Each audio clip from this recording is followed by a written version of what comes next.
Alright, cool. So how you guys doing? So I'm just going live here real quick to show you guys a little bit how I animate for video games. So hopefully you guys find that interesting. I'm going to go ahead and just go through the whole process live. If you have any questions, feel free to ask them.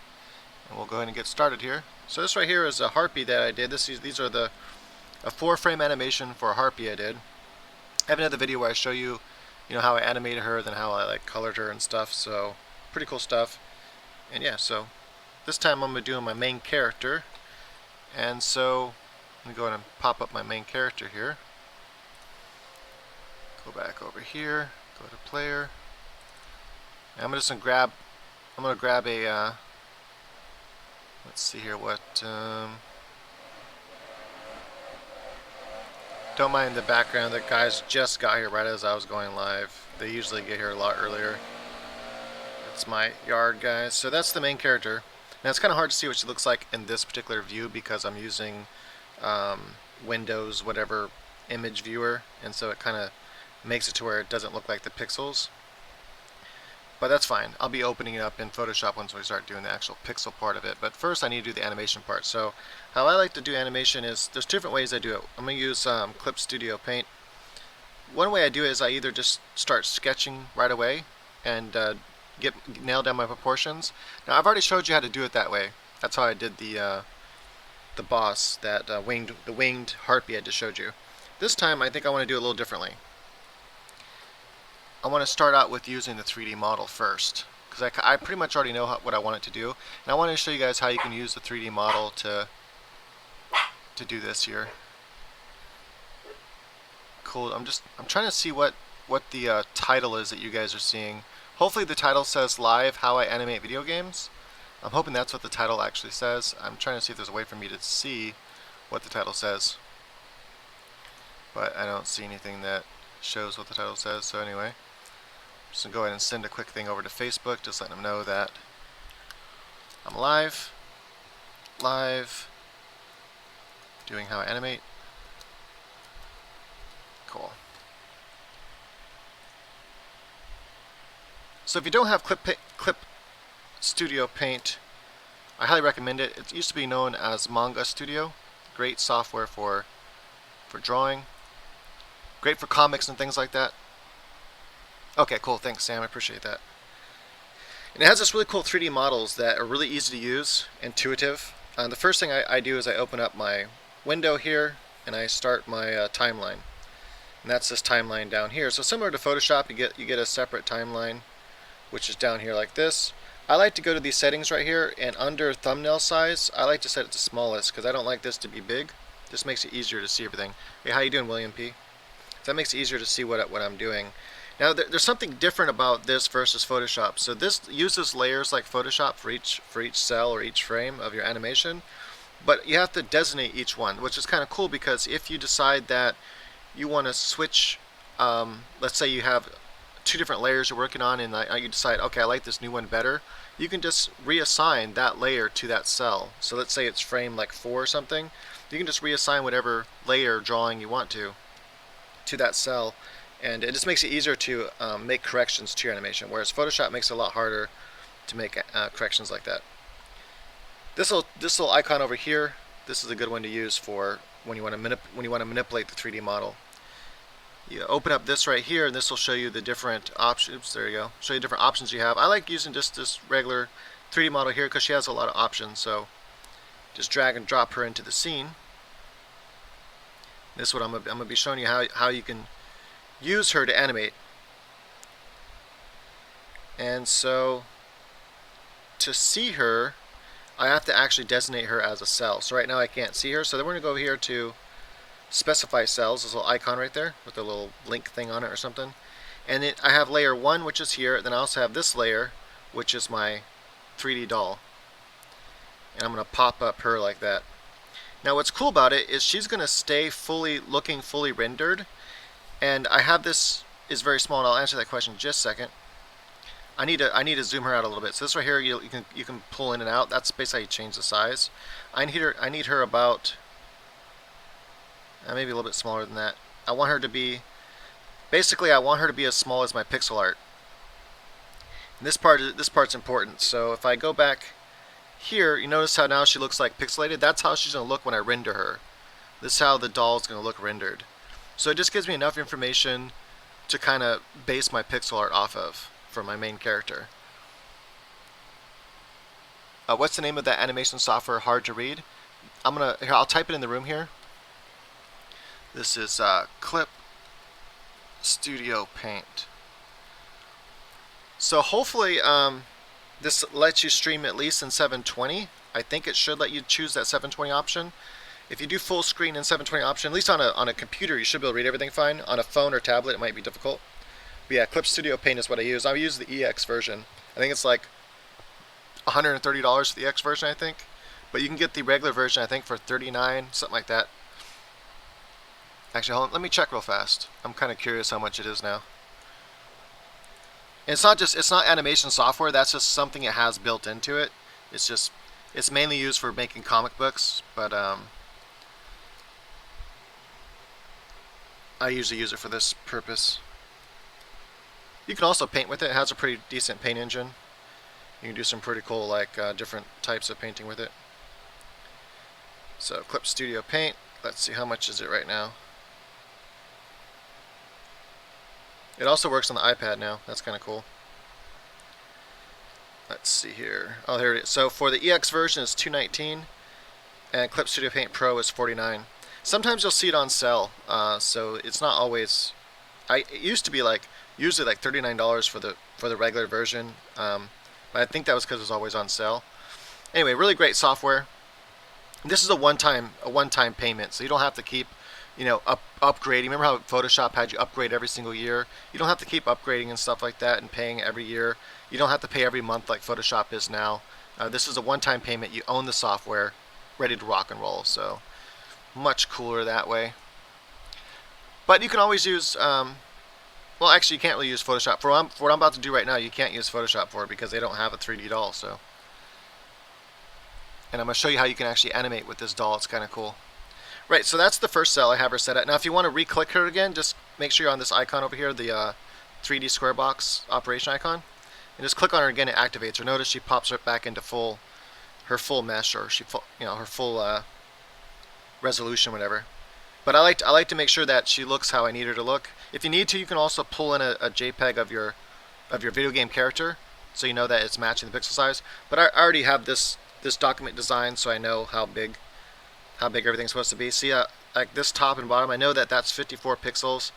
I want her head. I'm gonna go a little bit more. Let me see. Yeah, that's about where I want it. Maybe, because my character is 54 pixels tall, and from that blue line to blue line is 54 pixels tall. So I want to make sure she's really close to that. So about like that should work.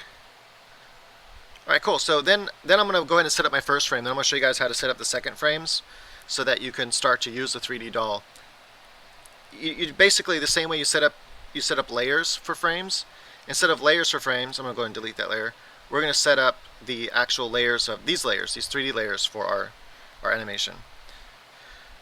So what I want her to do is I want her to be, this is going to be an anti-air attack. So when enemies come, when they jump, like in Street Fighter, how they jump up to attack you in Street Fighter, and you can do an anti-air attack, or Mortal Kombat, you can do an uppercut to anti-air attack. This isn't a fighter, it's actually a platformer, but I want some enemies to jump in on you, and I want you to be able to anti-air them as an option.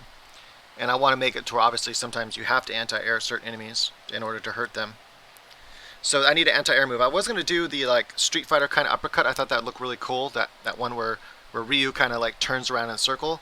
I thought that would have been awesome, but then I thought about it. This is a game about, it's like a Castlevania, my love for Castlevania type game called Vampire Hunter V. Name is temporary. I might change it, but anyway, it's about destroying vampires and monsters and stuff. I just don't know if it fits her personality. And just in case you don't know what she looks like, let me show you the character before we start animating this doll. I just want to show you the character real quick. It's gonna be kind of hard to see her because she's really small. But like that. So this is not viewing her properly. This is viewing her in a, it's kind of, anyway, it's using Windows image viewer, so it's kind of blurring it out a little bit. You're not actually seeing the pixels. We'll see in Photoshop later. All right, cool. Because I use Photoshop to do the actual pixeling of the character. I don't like this software for trying to do pixel work. All right, let's go and get started. So yeah, I want her to kind of maybe like bend down, because whenever you're going to do an attack, you don't want her just to do the attack straight out. You want some anticipation of it. Even a punch, like if you're animating a punch for a video game, you still want a little bit of cockback, like 1 frame of pullback before it lets out and throws the punch. Sometimes you can get away with just shooting the punch straight out and then have the anticipation at the end. So in other words, it'll shoot out the punch and then it'll do the anticipation at the end of the animation, and it kind of tricks the brain. And you just have to see if it feels right first, because if the attack doesn't feel like it's coming out fast enough. Anyway, I put a couple frames of anticipation before my attacks, because I can just speed up my animation in game, and it'll still feel really smooth, and it'll still be a very fast attack. Anyway, so yeah, I want her to kind of duck down a little bit and then pop up with like maybe a hand out, like a blast, because she has magical powers. So I'm thinking that she can do like a hand blast, and that would look pretty cool. This icon here, you can turn her left and right. Makes it easier to start going in. Now here's a really cool trick. This is one of the coolest things about the dolls in this software. If you click on the doll, okay, that didn't work. Hold on.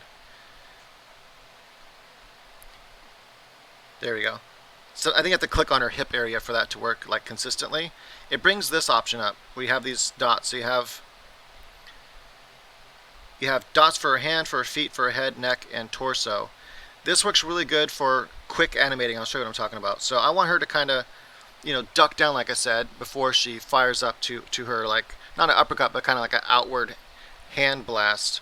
You can click on this right here, say your middle icon, then you have these arrows, and now you can move her around. Watch, if I can boom, pull her forward. So if you wanted to animate, like, you have her in whatever pose you want to have her in, and let's say a blast comes from behind her, like a bomb blows up, and she's like, boom, bomb blew up. And you can actually animate that. You can just make that 1 frame, 2 frames, 3 frames, 4 frames, 5 frames, right? And you can animate that. Anyway, so it's really cool. It's good to just get an idea how you want things to work first. So I'm going to kind of come back a little bit. Then you can grab this arrow, up and down arrow. See that? You can, and it pulls from that midsection. So when she gets too high, notice her top topples over, because it's the midpoint. You can also grab this top point and do the same thing. You can just pull around the top section like that. And then I believe you can grab this middle. Oh, actually there's not a middle one. I thought there was a one down here too. I guess there's not. But anyway, you can grab the feet as well and drag them around. Like I can grab this arm. I can just move it around. And so this is really cool. I think I like roughing out my animation this way to get kind of where I know where I'm going with it, and then I'll... Wait, what's that one? Hold on a second. Oh, that's her other arm? Okay. I was just wondering what that dot was. Alright, so I'm going to pull her down. So I want her to, like I said, I want her to pop down just a little bit before coming up and doing her uppercut thing. So I want to have her come down like so. Now I usually do sketches first, so I'll usually start by roughing out my animation with a sketch, like I did with the winged lady. I don't know if you remember that video I just posted not too long ago. The harpy. I usually like doing it that way, but I decided that I wanted to start right from the 3D animation, because you can designate each frame and animate each doll differently for each frame. You can kind of tweak out your animation this way as well. And sometimes it's a time saver. So I want her hand to obviously come down, and sometimes this won't work the way you want it to, so just turn it to a front view, and you can pull the hand straight down. See that? So now I can come down straight down with the hand, then go back to side view. Then I can grab it and I can kind of pull it up here more like this. And if it's still not working right, you can see these 3 different things? These curved lines. That one moves the hand. This one moves the hand this way, and then the green one moves the hand like that. So you can kind of move the hand around. And then you can also click on the arm itself. So if you don't want the arm sticking out like that, you want it more closer to her side, you can just click on the arm itself, and now you have these individual options for the arm. So let's see here. Pull the arm in like that. And then I'm going to go back to this here, grab, oops, I didn't want the waist, there we go.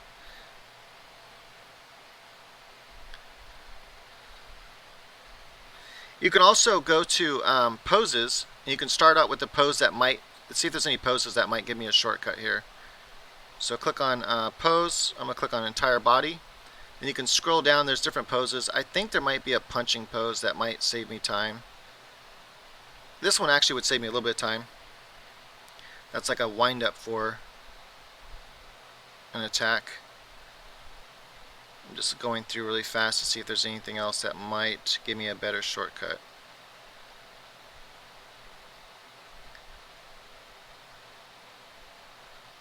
I could have swore there was a punch in here somewhere. I don't want actually punching it, obviously, but I can always rewind that. Not rewind it, but just kind of alter that pose a little bit to prepare for the punch. But I think this will work. So there's one for a gun. I don't know if you saw that. Okay, I don't see one for a punch. I think there's one in here. I just don't want to go through it all. There's this one. This was kind of cool. This one's for ducking down to take a shot with a gun. Okay, so I think that's pretty good. That's pretty much how I wanted it to be. So click back on this again. I can pull it down or up, so I'm deciding how far I want her to squat down. Something like that. And I'm going right into this animation, so if you wanted to, you can do an in-between. That is between her normal stance, so her idle stance, because she's going to most likely either be in an idle stance or something when she does this move. And you can put it in between if you want to. I don't usually do that with video games. I like that snappiness of just going right into the attack animation. But if you wanted to have one frame of in between, you could. It's just really unnecessary, I think. Yeah, I've done furry art. I'm not really into it, but I've done it. So like that, and then you can grab her top here again. I can start moving this around. Like, I don't know, I kind of want her to bend a little bit forward like that. I'm going to grab her hand here again. Oops, what is that? What am I grabbing right there? Is that her chest still? I think so. There you go. Grab her arm, pull it down like this. Her other arm back here is going to be pulled down like that. Cause she's going to, now I'm debating whether or not I want her to use her whip hand, which is her right hand, the one toward us, to come up and bam, and do this kind of like upward strike, where she's going to create like a force field type of blast thing. Kind of like, who's that person in Street Fighter? They don't do a Hadouken, instead they do a Hadouken type of move, but it just makes a blast in front of them. It doesn't actually shoot a projectile. Yeah, something like that. Okay, cool. So then, again, keep in mind you can always turn your character around. And I highly recommend this when you're animating the character because it makes it easier to pull the arm in certain directions. So that arm's going to kind of come back like that. This arm's going to come kind of down and in like this. I'm going to grab the head separately now by double click on the head like that. I'm going to move it to where, there we go. Now up and, see here, this should go up and down. Okay, I think I got to do the neck. There we go.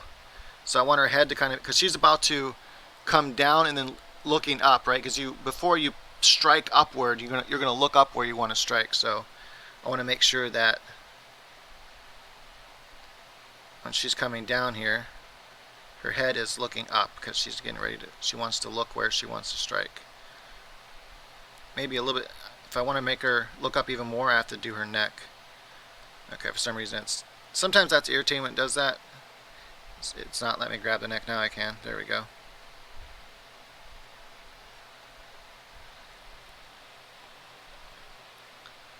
Now I'm just debating how much anticipation I want for, like, how far back and down do I want her to go before she pops up for that strike. And doing that is really important. Like, doing anticipation for an animation is important. As a matter of fact, maybe I'll unassign it after we go through a few more frames. Maybe I'll unassign it just to show you that if you don't have that frame in there, it just doesn't have the same power. It doesn't have the same feeling to it. Even if you don't ever see this frame, like you don't actually notice the frame, it's still there and you can feel it, that she has that power behind the punch, so, or behind the strike. You can also go forward and backwards like this. I'm going to kind of, I think I'm going to pull back just a little bit like that. I'm gonna really exaggerate. I'm gonna really make her come down. Like in Street Fighter, before the uppercut, if you watch it frame by frame, Ryu and Ken, they come all the way down to the ground, like as if they're squatting on the ground, in order to come up and do the uppercut. And that's why it's so satisfactory. I love that uppercut. The Shoryuken, that uppercut. I'm gonna have her hand come back too, like this. I think I'm gonna just do her right hand. Her right hand, she's holding like she's not. It's not a whip. It's actually a magical, technological type of whip. So it's like imagine a lightsaber. It's kind of like that, but instead of turning on and creating a sword, it turns on and creates a whip. And so she always has this like kind of like black thing in her hand. So I guess I can use that and have her like it also maybe it can also create a blast or something. It's either that or I can have her use her other hand so to do the strike with. I'm also going to turn her chest here. Let's turn that a little bit like this. There we go. Turn it toward the viewer. That adds more power to us. Now she's like coming back. She's turning her body so that when she comes up, it'll have all that twist to the power of her strike.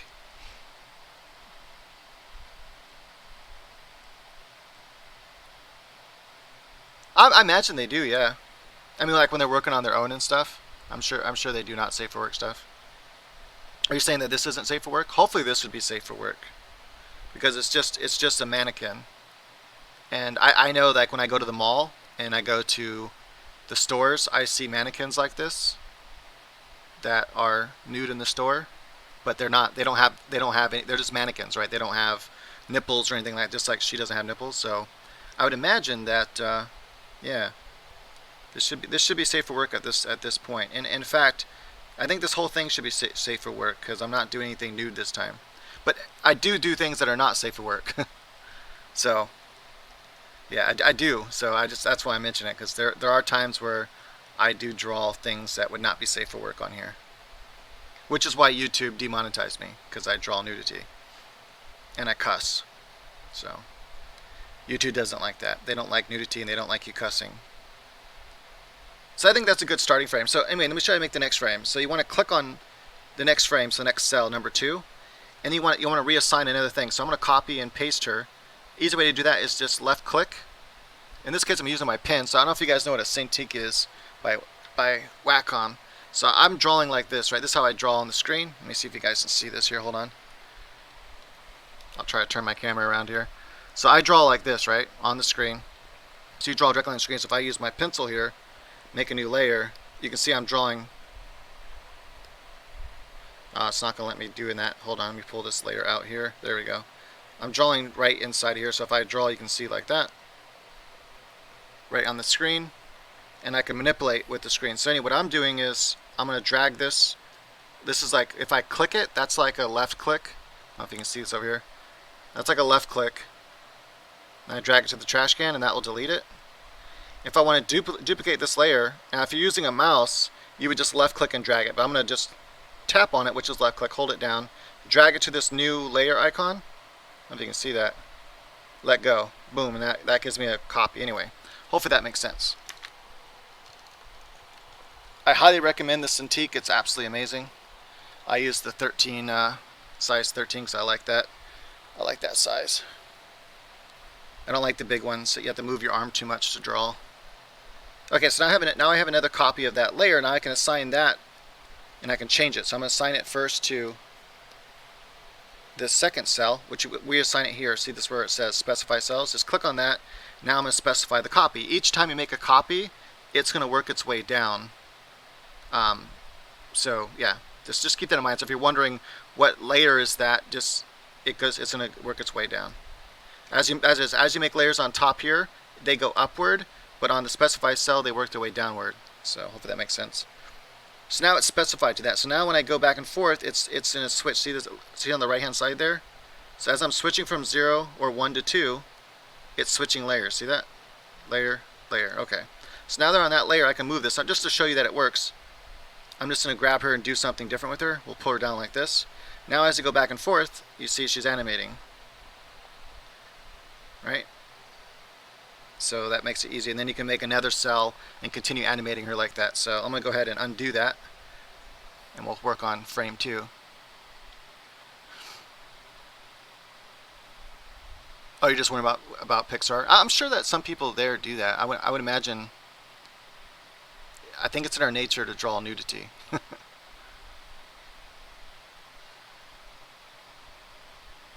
I can draw any character. Like once you animate for a while and you've been drawing for many years, you can draw any character. It just takes a little bit of time to figure out their dimensions and stuff. So I never drawn him before, so I just have to look at him a couple times and then get his dimensions down, like sketch out a few times to get his dimensions down, get his features down, and then I'd be able to draw him just fine. I'd be able to actually animate him and stuff, and yeah.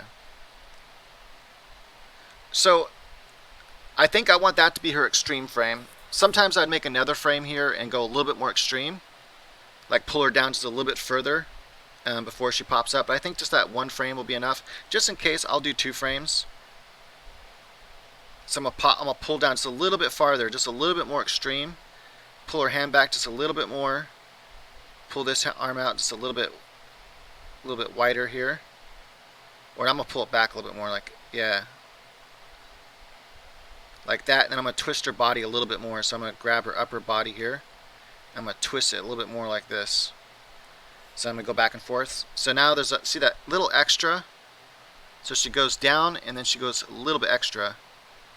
I think that'll add a little extra pop. I might not end up using that frame, but we'll see. I want it there just in case I decide to use it. Alright, now I'm going to make the third one. So the third one, I just grabbed another copy of the last frame I was working on. So this top one, I'm just going to drag and drop it to this icon here, which is your new layer icon. Looks like a regular piece of paper. If you hover over it, it'll tell you it's new layer. Like so. And then I need to re-specify that layer. Well, not re-specify it. Now I need to specify it. Make sure you're on the third frame, which I am. Click on this icon here with it looks like a I don't know what that is, but it looks like it has a little link to it. Click on that, and then you can. It's always gonna be the bottom one. So then, as you make new layers, it's gonna work its way down. So you can always name these layers too if you get confused. You know what layer it is. And now that's the third. That's my third frame now. So now I can start making the third frame, which I need her to now pop up, and I want her to go right into the attack. You can maybe add a in between if you think it's too much. But I'm going to go right into the attack now, and then I'll decide if I want to add in between. Typically, you don't add in betweens. Maybe like before, if I was going to add, you want the in betweens to favor the extremes. And with animation with video games, you don't want an in between that is in between the 2 actions. So let's say this is 1 action, and that's the extreme action there. So 1 and then 2. You wouldn't want to draw like this in between. You want to draw here. That would be your in between. Favor one or the other. So either in this case you want to favor this. So maybe have a couple frames from here to here, and then the next frame, bam, like that, because that's the frame that comes out fast. Yeah, the clothing and stuff. So first I nailed down the how I want the animation to do. Like I said, usually I would be doing this by hand. I would be hand animating, like I did with the harpy. So if you haven't seen that video, I do hand animating sketching for the harpy. More traditional kind of animation, but either way, I like to use the 3D figure even after I hand animate sketch, and then I can use that sketch and then put my 3D figures on top of that and kind of match to my sketch to make sure the proportions and all that are correct. This is just a much faster way to make sure your proportions and everything are working correctly. So it just saves a lot of time. This is actually how the new King of Fighters. So when the artist that made the new King of Fighters, this is how they did it. So first they did they would do a crude sketch animation to make sure it's kind of working, and then they would use 3D models. They actually had a 3D model made for each character, so it wasn't even as generic as this. Each model was designed to look like the actual character in the game, and then they would animate with the 3D animation and get that working, and then they would draw over that, the pixel art. And yeah, it's crazy how much time they spent on each character, but they use a similar process. I don't do requests just because I'm always so busy with having to make new courses and stuff. Oh, and for those that don't know, so I'm one of the top art instructors on Udemy.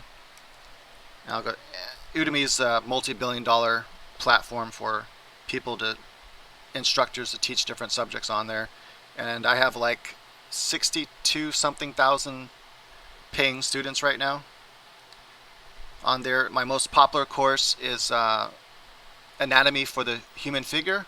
It's a 62-hour super course made to fully master the human figure. And on my website, it's actually on sale. Hold on, let me post that for you guys real quick. It's only $10 right now. It's on sale, so on my website, masterpaintingnow.com. There you go.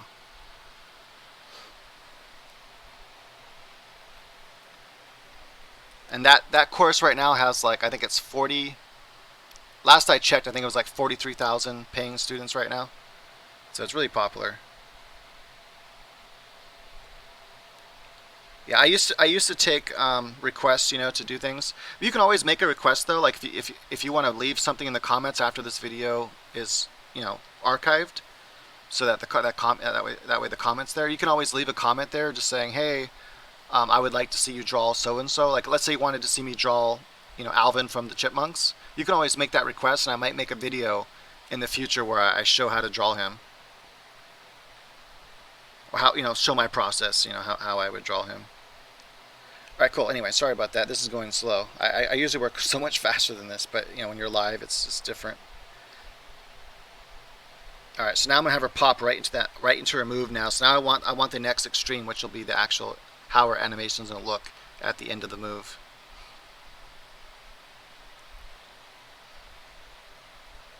But there's a lot of good artists, nudie on what is it, deviantart.com. So deviantart.com has a lot of really good artists that are aspiring. They're just starting out and they're willing to do artwork for really really inexpensive, really good too. Sometimes you can get a commission done for $15 from a lot of these people, because a lot of them are kids. So $15 is a good amount of money to them, and some of them don't live in America, so $15 is even worth more. So you can get really good deals that way. So what I'm going to do is I'm going to grab her hand, because that's the next thing, because that's what's going to be doing her move. So that's what's cool about this doll and this software. You can just grab the arm and pull it where I kind of want her, boom, like that, because I want her arm to come up like this, like that. And then I'm going to pull her upper body, and then pull her arm even more. And then I can pull this up. Let me see how far do I want her. I'm just debating how far I want her to. I think I'm going to really push it like that. I'm going to really just extend her body, like she's really popping her body out. Now we can pull this up like that and re-pull her arm one more time. Let's see here. This is where I usually will sketch. I can see in my head pretty good like how I want the move to look, but usually this helps if I were to sketch this process out, kind of at least sketch out the major keys of the animation. So she's coming up and she's popping and throwing the punch. Also, she should twist her body back because she's throwing the punch. So I'm going to twist her body back like this.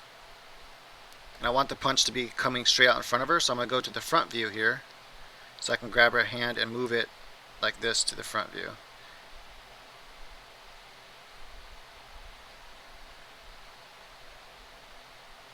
Something like that. You can actually break the bone a little bit there. I don't know if you saw that. You can break her elbow a little bit. It goes a little bit too far. I want this hand to come back too, so I'm going to grab this arm. I'm going to pull it back, because when you really whip around and throw a punch, or you really whip around and throw a strike, usually your other arm will move opposite. Just like when you're running. When you're running and one arm comes forward, the other arm goes back. It creates this kind of twist in your body, and it allows you, lunge forward more. Same thing with like a punch. Oftentimes, you actually don't. This is actually a bad habit. In boxing, you would never want to do this. You would never want to pull your other arm back. You always want that to guard your face, but naturally you want to pull that arm back. That's what your instincts want to do as you pull one arm forward. So she's not a boxer, so she's just going to throw that arm up and then throw the other arm back, and it looks cooler too. I want to make her head kind of tilt upward even more, because she wants to really look at the enemy that she's about to smash with her lightning, whatever it is. Not lightning, but some sort of strike. Let me go ahead and look at this now. Bam. Bam. So that's kind of cool. You can slide through the animation and make sure it's working. You can pull at any speed you want, or you can go slower. Boom. Yeah, see that pop is like instant. Bam. Now you can have your animation that happens after that. So I like it to go from extreme to extreme when I do a strike. So it's just pop really hard, and then I will have like, I don't know, like the resting animations come off of this. I'll have a few animations that come out of this and then back into her normal stance. Bam. I'm still debating whether or not I want it, if that's what I want. Remember, that's how it's going to look when I render this. When I render each frame to draw over, that's what I'm going to have to work with, which is fine. That's enough information for me to build the pixel animation, because the pixel art is going to be like that anyway. She's so tiny. She's only 54 pixels tall, so you got to keep that in mind.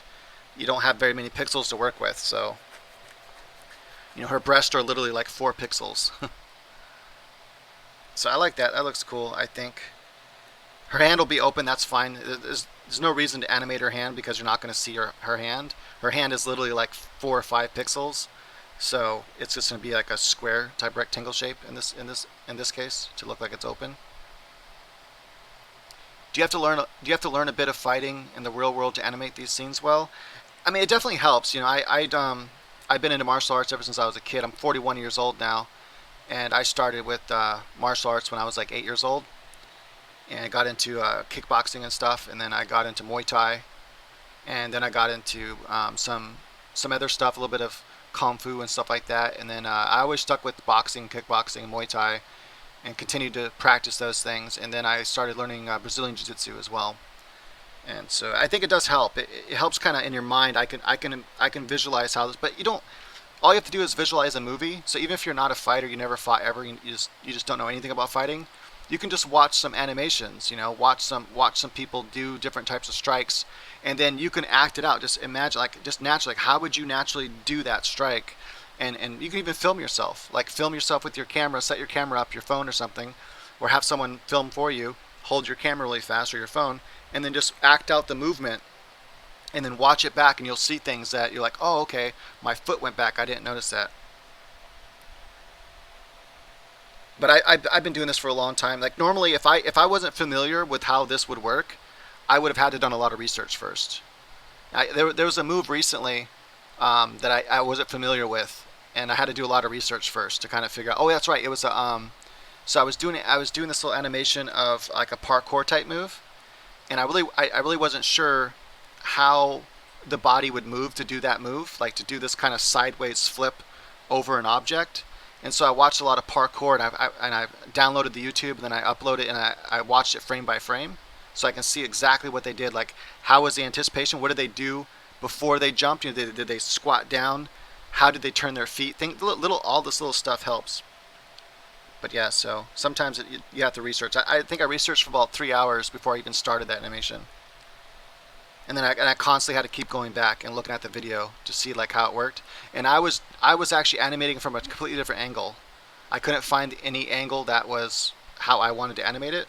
So I had to do a lot of thinking, like, okay, this is the movement. So once I knew how the movement went, then I had to, in my mind, I had to keep doing the movement, like physically, like, and like rolling over like this, like, and then going, okay, so my right shoulder goes first, and then I had to mentally process that and then animate it from a side angle. So yeah, it was quite difficult, but I eventually got it down. I'm debating whether I want her other arm straight back as well. I don't think I do though. I have a feeling that will look strange. See, if I have that arm like straight back like that, then you have the straight line with their arms. Yeah, see, it's gonna look weird. Yeah, see, that's gonna look funny. So I want it more like this. I want it like this L shape. Yeah, see, that reads better. When you just see that for a second, because you're only going to see this for a second. Not even a second, like milliseconds. I like that. Okay, that looks good. Cool, so now I can move on to frame number 4.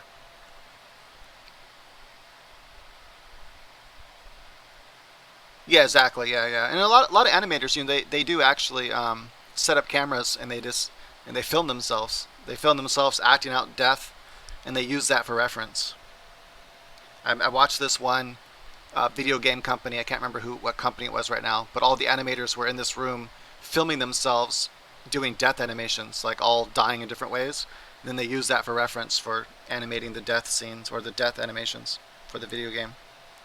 I'm going to drag this and copy it, make the fourth layer, assign that to the fourth thing here, and bam, so now I have the fourth one. So now she's done the attack, and now I need a few frames animation to pull her back into her normal stance. And I don't actually have to animate the normal stance because that's already animated as part of her idle stance. but I don't want her to just go from this right back into the idle stance. And also, I'm not going to animate it here, but a really good trick is after you, you'll see when I actually do the drawing, but after you animate this particular strike, I like to go a little bit further. So let's say this is the punch, and it extends. You're not going to be able to see my arm. Okay, whatever. Let's say this is my punch, and it extends out like this. I want it to extend a little bit further, right? So hopefully that makes sense. Hold on a second here. So let's say, how come I can't? Okay, that's why. Let's say this is the hand. Okay, that looks like a bone, but you get the idea. Hold on, that bugs me.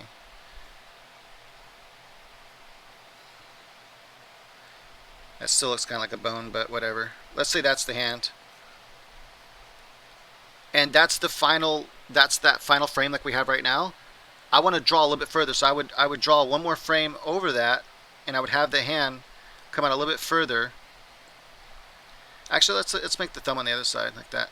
Anyway, so I'd have the hand come out a little bit further like that. So it extends like at least a couple more pixels, at least 1 pixel better, or 1 pixel further. And so Street Fighter does it a lot. They started doing that, and I think they did a little bit of that in Street Fighter Alpha.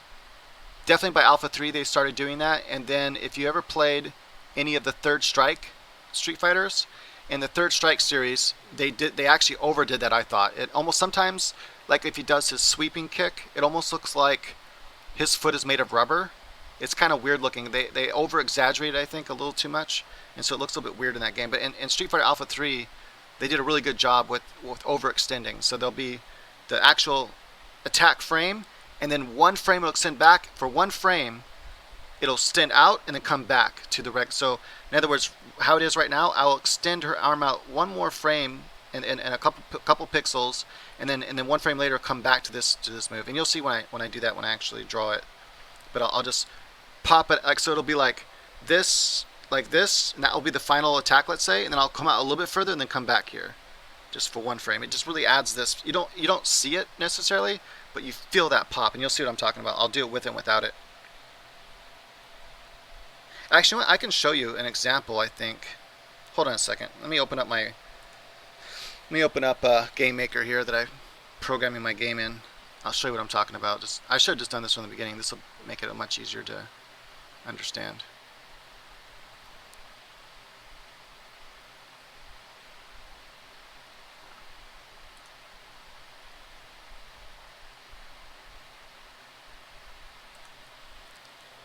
Okay. Just logging in really fast. I haven't had to log in for a while. Alright, so I'm going to go and open this up really fast here for you guys so you can see what I'm talking about.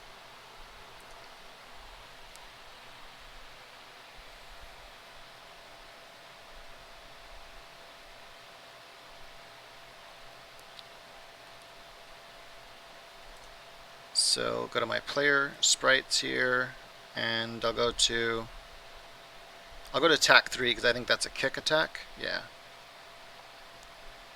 Alright, cool. And I'm going to go to edit the image. Alright, so if you watch this attack, let me kind of move this a little bit here. There we go. So I'm gonna let it play a couple times. Actually, I'm gonna go like this so you can guys see it how it would actually normally. So I don't know if you can see it. You can't. It's hard to see, but if you just watch a few times, it's hard to see it, but you can definitely feel it. And so I'm gonna show you what I'm talking about. As she comes around here and does her kick, these are blur movement lines. That's her actual kick, and then I extend it out a little bit further. So I'm extending her kick out a little bit further. Like so. Actually, you know what? These aren't in. Hold on a second. Let me see something. Oh, that's interesting. So how I did this one is I extended it out first. So I went right to the extension and then to the regular. So see how her foot is further there and it pops back? So her foot is, if you look at the pixel her foot's on right there, and it pops back. See that? Anyway, so It's hard to tell because that blue line makes it harder to see. But if I were to take out this frame, let me go and pull that frame out. I'm just going to delete it for a second. You see, it's different. It has a different feel to it. It's just going right to the move, and it feels more stiff. And so instead, let me see if I can undo that. Hold on. There we go. So now it's back. So now you'll see, I'm going to zoom out. Oops. Let me zoom out just a little bit here. We'll check. There we go. It just adds a little more power to it. Hopefully you guys can see that. And I have attack 2. Let me see if this one. I can't remember if I do that in this one or not. I think I do. Oh yeah, so this is like an uppercut whip attack. It's part of her combo. And she actually extends at the very end of this animation. She extends outward. Right there I extend her a little bit further and then comes back. If I didn't have that frame in there, it would look different. It wouldn't feel the same. And then one more, lastly, her first attack, which is her regular whip attack. Let me go and make sure I'm zoomed out just a little bit here. There we go. And so if you see here, it comes out. She has a regular attack. Then I pop it back. See, so I extend it out. Then I pop it back. Now another thing you could also do is I could take this. I'm going to copy this real quick. Put it in front of here. And hold on a second. There we go. But see the difference? Now it kind of almost looks like the whip is like growing and coming back. It doesn't look right. So I'm going to pop that layer back out of there again. Instead, I go from here right to the long one. So it extends out as long as it possibly can. Then I pop it back. Like that. And that adds that extra snappy feel to it, where it doesn't look like it's just growing. It's like snap. Hopefully that makes sense. And then lastly, before we get back to animating,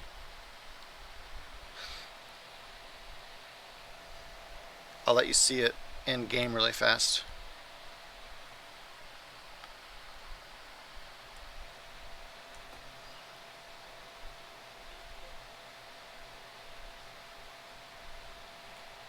So let's see, what is attack? There we go. So if you see it, I didn't want to do that. I'm playing with the keyboard. Oh no, I'm going to die. I didn't want to go that far.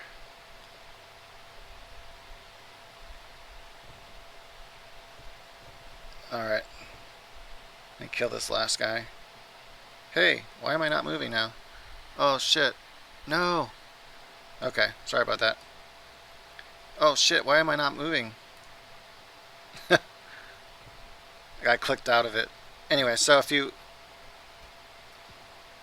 I died anyway. I wanted to show the thing. Let me go. I'm not going to move this time. I just want to show you right here. Here we go. It's so hard to play with the keyboard. I didn't want to plug my controller in right now. But if you watch the attack, see how it has that little pop at the end there?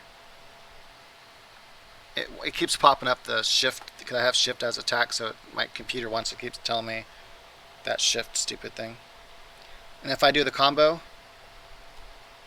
and then see it's doing that thing, sticky keys. I hate that. Should disable that. Anyway, hopefully you get the idea. Let's get back to animating.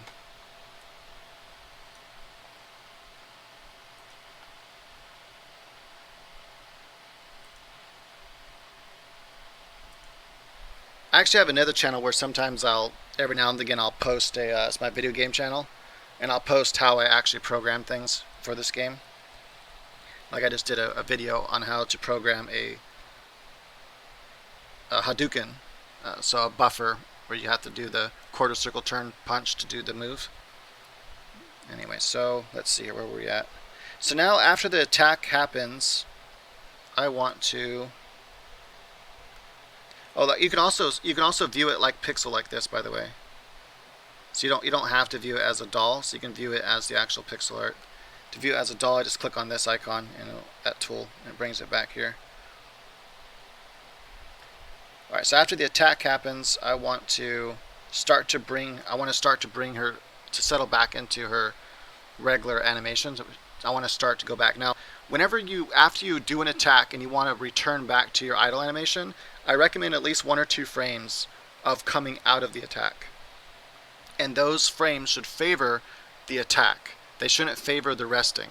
But what I mean by that is if you come out for the attack, the next few frames should only favor coming back like this. So like 1, 2, and then boom, just settle right back into the last animation. Hey, what's up, Devi? So I'm going to pull her arm back just a little bit by just grabbing her hand. If I can grab, it's not letting me grab it.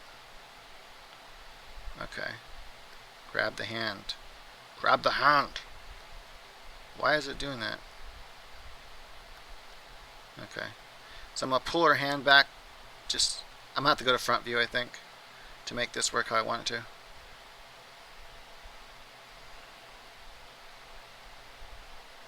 So I want to pull her hand back a little bit like that. Oh, see, it went back way too far.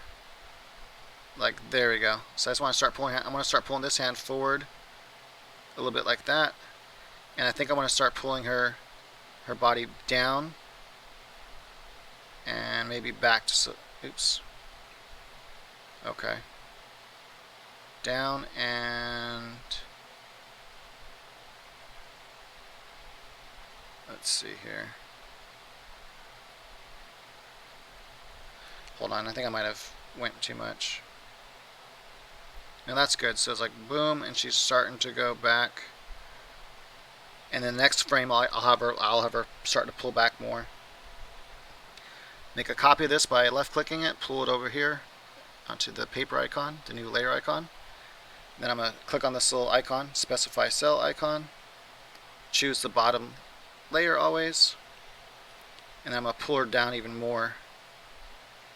So now I'm just going to pull her back, like she's starting to come back into her regular animation. Her arms coming back like this. Her head is going to turn back to more normal. And maybe her upper body.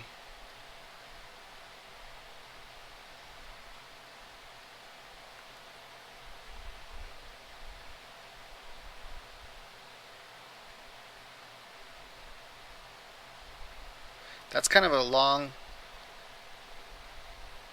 I like it, it's good. So the first frame favors her attack. It just barely moves a little bit.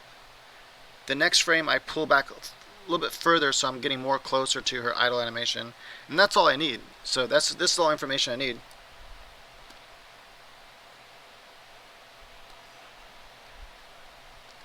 Yeah, I like that. So if you watch the animation, boom, see that? So she does the punch and then pow, she settles back down. And that's actually, it also now, it looks like an overshot. It's not actually not a punch, it's actually going to be an upward strike where she's going to do some sort of like blast thing. But overshooting it, so she does the blast and then she overthrows her, like her weight and her arm is going over, over into it, which is cool. And that also is going to set her right back up to her idle animation.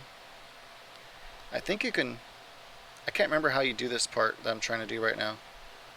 I think there's a way to actually adjust this so that, how do you do that again?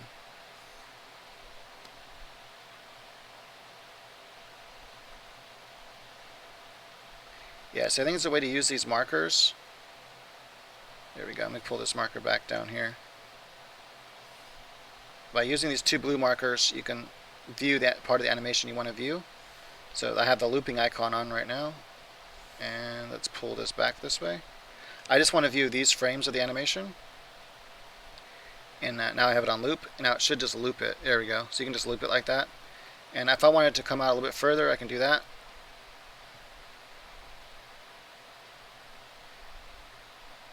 Yeah, so, and there'll be one more frame of animation that is not in here right now that I'm going to draw by hand. That's going to extend her arm out a little bit further before she comes and settles back into that attack.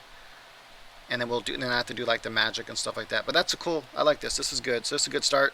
Now just in case I decide I want to change something later, I always like to save a copy of this file. So I'm going to save this as just a regular, I'll just call animation 2. And what that does is if I decide, I'm gonna make PNGs of this for Photoshop. But if I decide that I needed another frame or something, I have this file to go back to. So I open up this file, look just like this. I can go back and change. I can alter this a little bit or whatever I want to do. Highly recommend doing that. And then all you have to do is select each frame and make a PNG of each frame. PNG, so it looks like there's 1, 2, 3, 4, 5. All right, so I'm gonna make 5 PNGs, and then I can use those for Photoshop to draw over and make my final design. Where do I take the time for all this?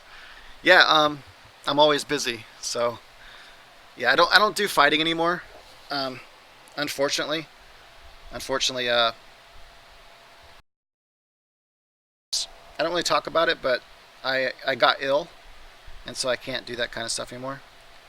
But I still have so many hobbies that it's hard to keep up with them even without fighting. All right, cool. So now we go to File. I'm gonna save a single layer. I'm gonna save it as PNG, like so. And then I have some other. These are some other. I usually have animation 1, 2, 3, and I usually just save over these. So you can see I was doing some other animations, and I just click on that and save it. Then I'm going to go to the next one, frame number 2, and do the same thing. PNG, I'm going to save it as number 2 here. And what I always do is after I save this, when I do the next one, as I go to frame number 3, I'm going to save this. I'm going to look at my last, just to make sure these two are different. I just want to make sure that it's actually saving the right frame. So I'll do the same thing as I save this frame. So I'm always looking back to make sure I save the right frame. See, so now I know that see how I can see they're different now? And then the final frame of her returning back to your animation. And also, it's kind of cool because this works as two things. The last 2 frames work as two. They're doing 2 things for me. One, they're overshooting the move, so they're overshooting the punch, but it's also pulling the person back into the idle animation. So it's kind of, I'm doing basically killing 2 birds with 1 stone. Pretty cool. All right, once I have that saved out how I want it, and this is also why I save a copy of this actual Clip Studio Paint file, is just in case I didn't do that right and I realize I copied the wrong frame or something. I can always go back and open this back up again. At that point, I'm done with that software. Now I open up Photoshop.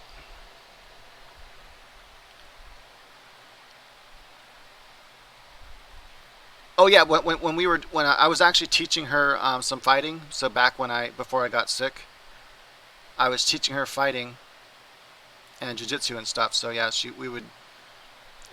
I mean, as much as she could spar, very light sparring, but yeah, I would usually go spar, big guys, bigger than me. I would go to a local boxing gym, just spar big guys, and or I would go to local Brazilian Jiu-Jitsu. Actually, I would go to a 10th Planet. I started doing 10th Planet Jiu-Jitsu, which is heavily based off Brazilian Jiu-Jitsu, and I would go there and spar those guys. Usually people that had a higher belt because white belts were too easy.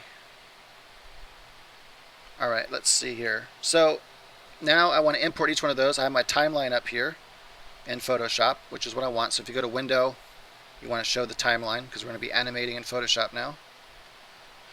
Now I open up each of those files. So animation 1, select all, edit copy, and then I'm going to make a new animation here, a new file. I have it set to 134 pixels wide and 64 pixels tall. I might have to go a little bit taller because she is extending her arm up and she's gonna have like a slight blast coming out. And just in case, you know what? I'm gonna give myself more room. I'm gonna do 100 just in case. And I think that should be fine for the width. Yeah, that's definitely plenty of room. I'm going to pull her down here to the bottom. There we go. And I just want to pull in each one. I'm going to create new frame animation right here. So create frame animation. And for now, I'm just gonna put it all in one layer or one frame. Then I'm gonna separate it in a second, and then I'll start sketching over everything or drawing over. There's no reason to sketch now, so I'll just be drawing over everything. So this part is boring. This is my least favorite. One of my least favorite parts of doing anything is having to do this part. Copy and paste each frame over.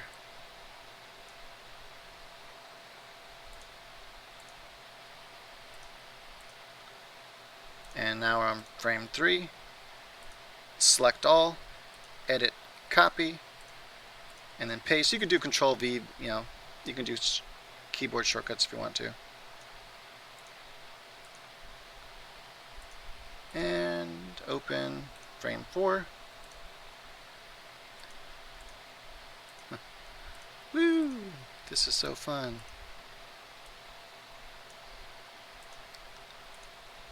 Actually, animation in general is very tedious. Some parts of it I get into and I enjoy. Other parts it's like, ugh, so tedious. Don't want to do it anymore. Which is why I never got into actually animating cartoons, because it just takes way too much time. But animating video games is alright. It doesn't take a whole lot of time, because there's not nearly as many frames. It's mostly keyframes you're working with, which is cool. Alright, so now I gotta go through and make sure that I got each of these. So I'm gonna make these invisible. And then I'm gonna go with that bottom one and make sure, okay, cool, that's where I want it. Then I'm gonna take this top frame. Actually, I'm gonna move her down a little bit further. I'm gonna move her down to where she's at the bottom, because I want all my sprite sheets for my video game, the feet are at the very bottom of the frame, because I want them to line up perfectly with the ground, pixel per pixel. So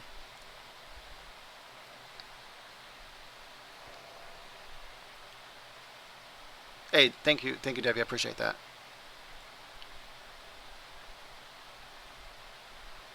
Yeah, no, she liked it though. Actually, she was really getting into it. Like at first, she didn't really care for it, and then after she started learning some stuff and didn't feel so like stupid, then she started enjoying it.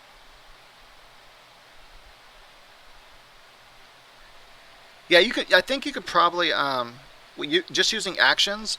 I might be able to make an action that would copy everything from a folder and then just name them and then put them in there. But I don't know. I'm not too worried about it. But I think you could do that with actions. I'm pretty sure I can come up with an action to save time. If I did this for a living, I would definitely do that. So I'm making sure each one lines up pixel by pixel now. That is, I want to make sure the feet line up. So I just click on the next layer, I make it visible, and then I'm going to turn the opacity down to like 62% or something. Then I match it up. I make sure the feet match like this, and I use my arrow keys. I want to match that foot up to where I want it, and then I'm going to turn the opacity back up, and then make the next layer visible, and repeat the process.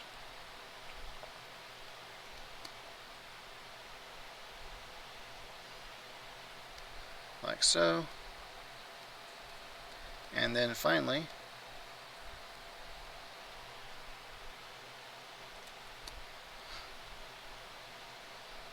but using that program though, we just saved so much time. Like I would have still been sketching out if I was starting out sketching first and doing basically like sketch animation. I would still be doing that right now. I wouldn't be done.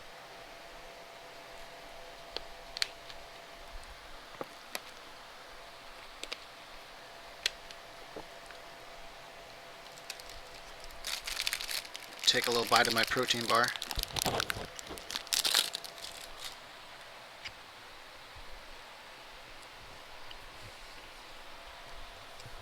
I'm gonna pause, not pause, I'm gonna muting microphone.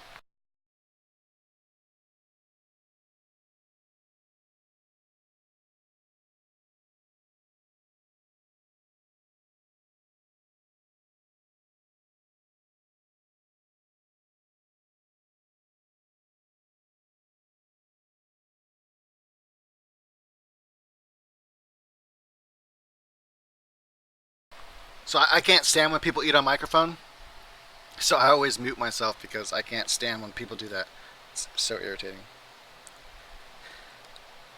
The next thing I'm going to do is I'm going to create frames. So there's 1, 2, 3, 4, 5 frames.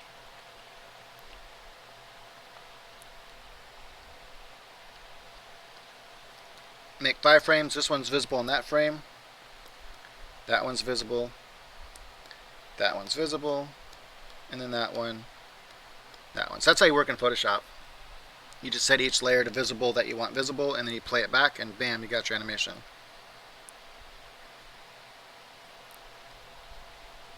I almost wonder if there's not enough change in her feet position. It won't look like that though. It'll just be one time. So it won't look like she's skating back and forth. She just doesn't do that attack one time and come back to her idle animation. I don't like working. I don't like doing pixel art in Clip Studio Paint, so that's why I use Photoshop. I like Photoshop better for doing the pixel art, and that's what I'm doing now is the pixel art. At this stage, I don't have to sketch anymore. That's why I make the model the exact same size as I want my final artwork to be, so that way I can see the pixel art really well, and I can just draw right over that to make my final art. It saves me a lot of time. And then what I do is I want to open up my character, so I want to make sure that I have something like this, just to make sure I get all the colors right. Also, I have previously saved all the colors, but this is to make sure that I don't make the character too big or something. Everything should be right. I just want to make sure. I always check because whenever you're drawing something, always draw it next to your main character. Like if you're making a new enemy or anything like that, always make sure to pop in your main character to make sure the size is matching. Because look it looks like to me. Make sure that's the right.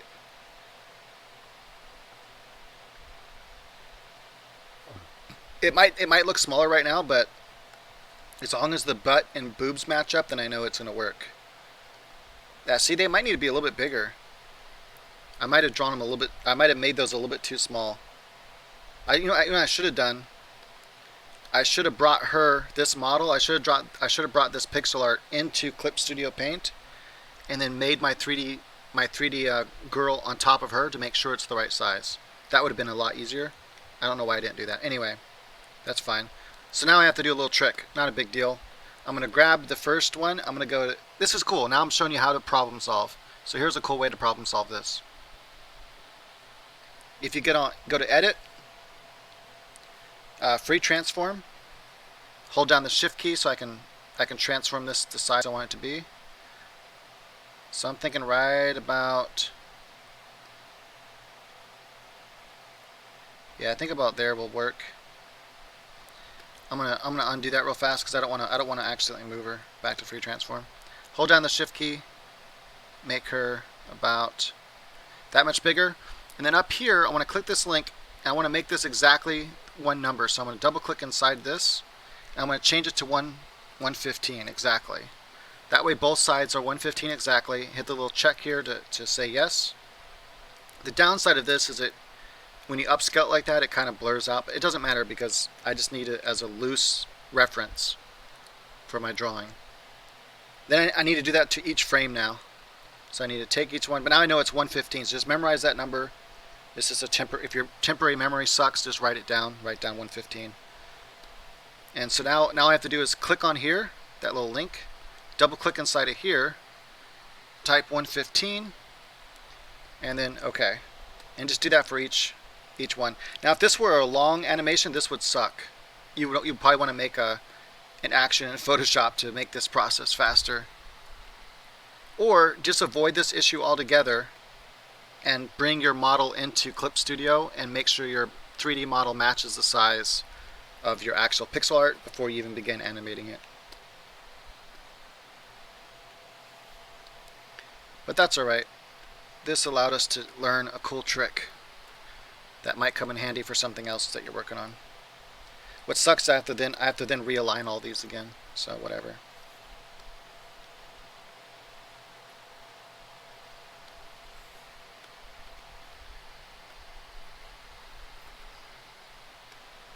And that's the fun of working live. You get to see everything do, like how I mess up and everything. I'm going to put her right there. Another thing I could probably do right now, I'm going to try this. I'm going to make a new layer. Take red or something. I'm just going to put it right there, a little red line. So just a couple pixels, so I know that's where her toes are at. So then all I have to do is match each drawing up to those toes.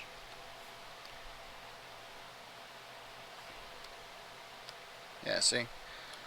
So you can just do that a little bit faster than what I was doing before.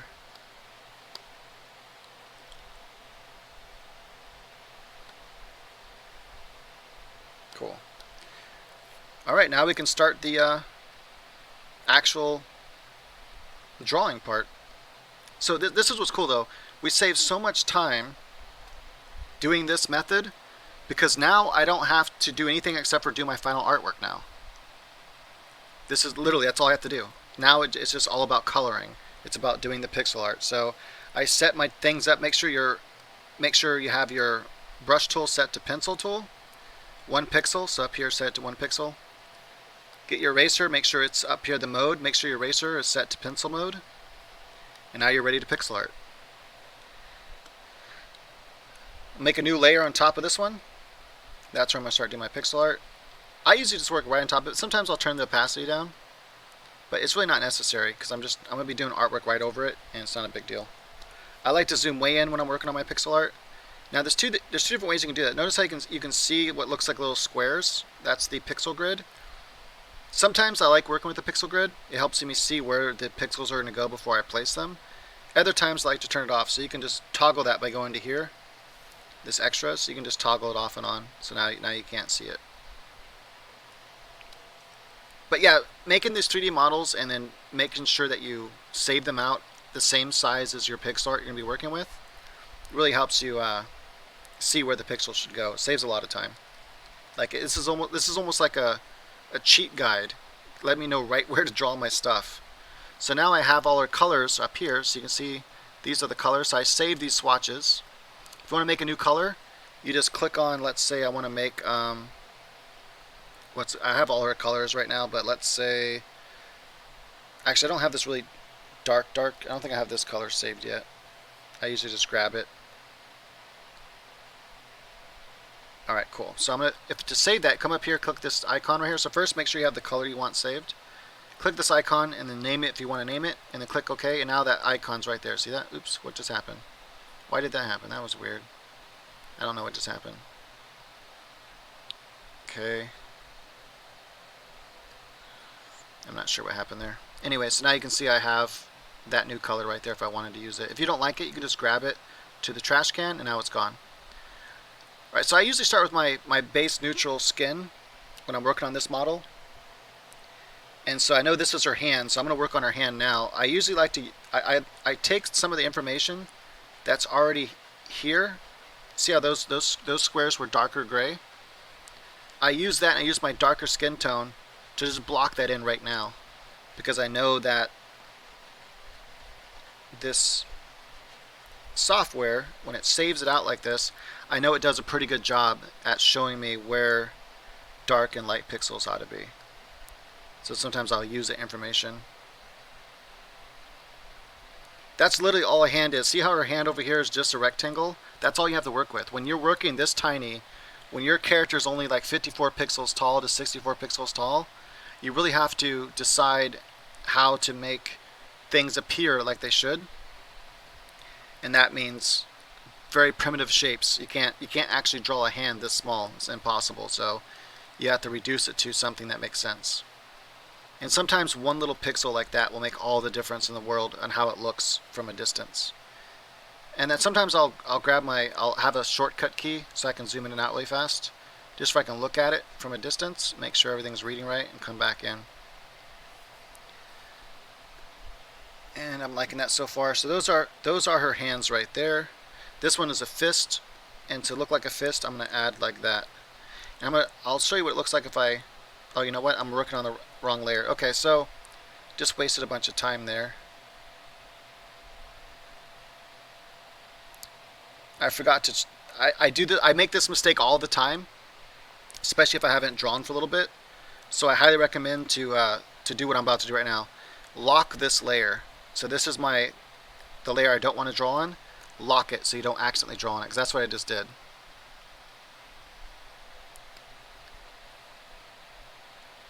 No, the engine does a really good job of resizing sprites and stuff, and also monitors add a little bit of blurriness to the sprites.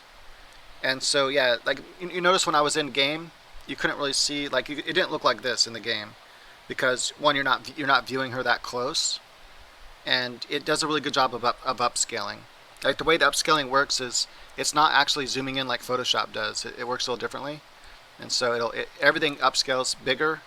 If you're on maybe a really big screen, like a I don't know 84-inch screen or something that fills up your whole wall, or you're in a movie theater or something, then that you might be able to see some blockiness. But the when it's moving and stuff, the game kind of like has some blurry and anti-aliasing in there, which kind of fixes some of it. But that's just an issue with pixel art games. If you don't want that, you have to make an HD game. So you have to make your artwork bigger. Everything has to be bigger. So right now I'm working more old school with you know, about a 64 pixel tall character. That's even smaller than Street Fighter. But if I wanted to do this in HD, I would have made her at least 124 pixels tall, maybe even 250 pixels tall. But the problem with that is the whole game slows down. So the more artwork you have the more HD artwork you have, animating and doing stuff on screen at a time, the slower it goes. It's kind of interesting. You would think, with how powerful our computers are today, that we can easily make a full HD 2D game without any lag, but actually we can't. It's technically possible, but it takes a lot of optimization and stuff. Like the game, what's that game that came out that's super HD? I can't think of it right now. It has a little white character that looks like kind of like they're glowing, almost like a little squirrel, kind of like with big ears. I don't know, kind of looks like that. I can't think of the name of the game right now, but really beautiful game. But yeah, they had to use a lot of tricks to get that game to run smooth. But yeah, hopefully that answers your question. But yeah, you can always make it a little bit bigger. You can go like 124 pixels would have been fine. I just really wanted to. This is a dedication to old school gaming, like what I grew up with the Nintendo 64, or not, excuse me, the Super Nintendo. I grew up on Atari because I'm 41 years old. So when I was a kid, there was no Nintendo yet.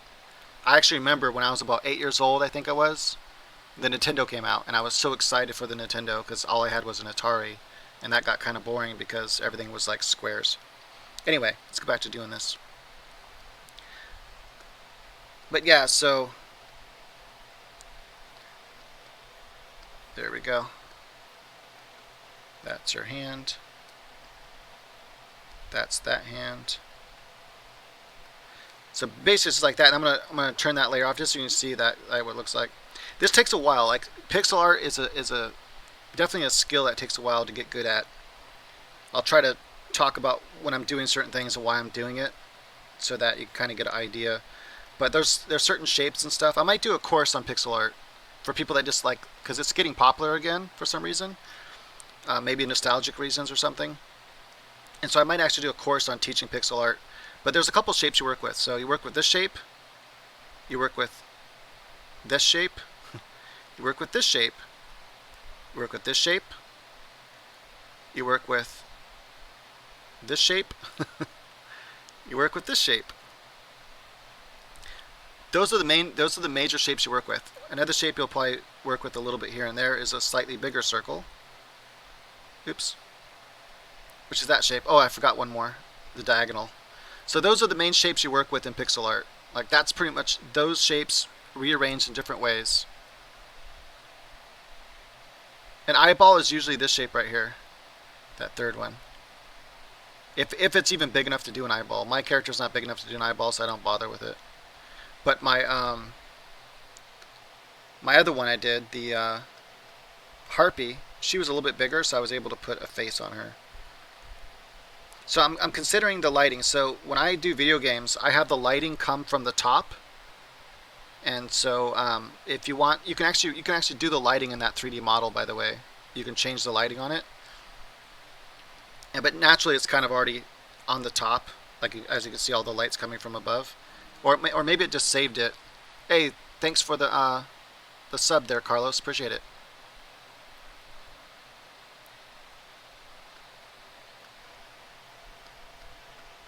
So what I'm doing right now is I'm just kind of blocking. Like, so I know her arms typically are 2 pixels wide. That's all. That's about how wide I want her arms. Her shoulder is going to be a square.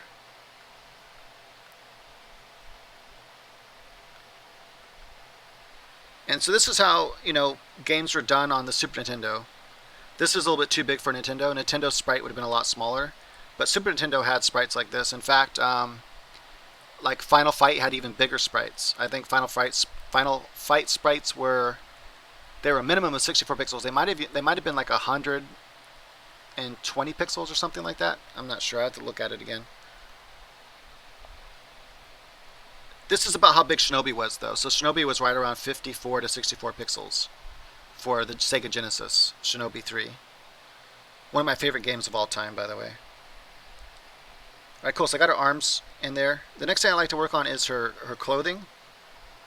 And so breasts are literally going to be a few pixels. And that's going to be her one breast there. Her other breast there, I'm going to kind of put where I want her skin to be for the breast. Like so.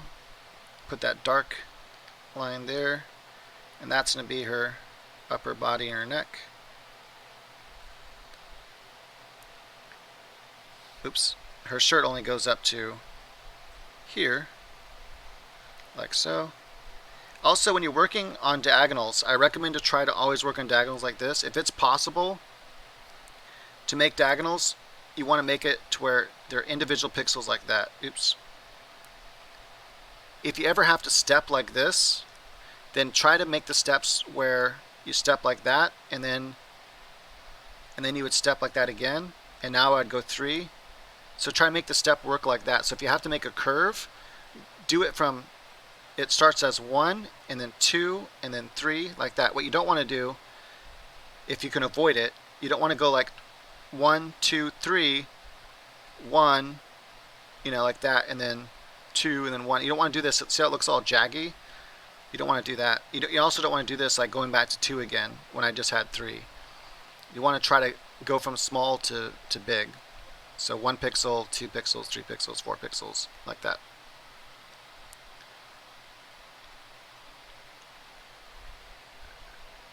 There's a couple different methods you can do, but this is pretty much how it's done.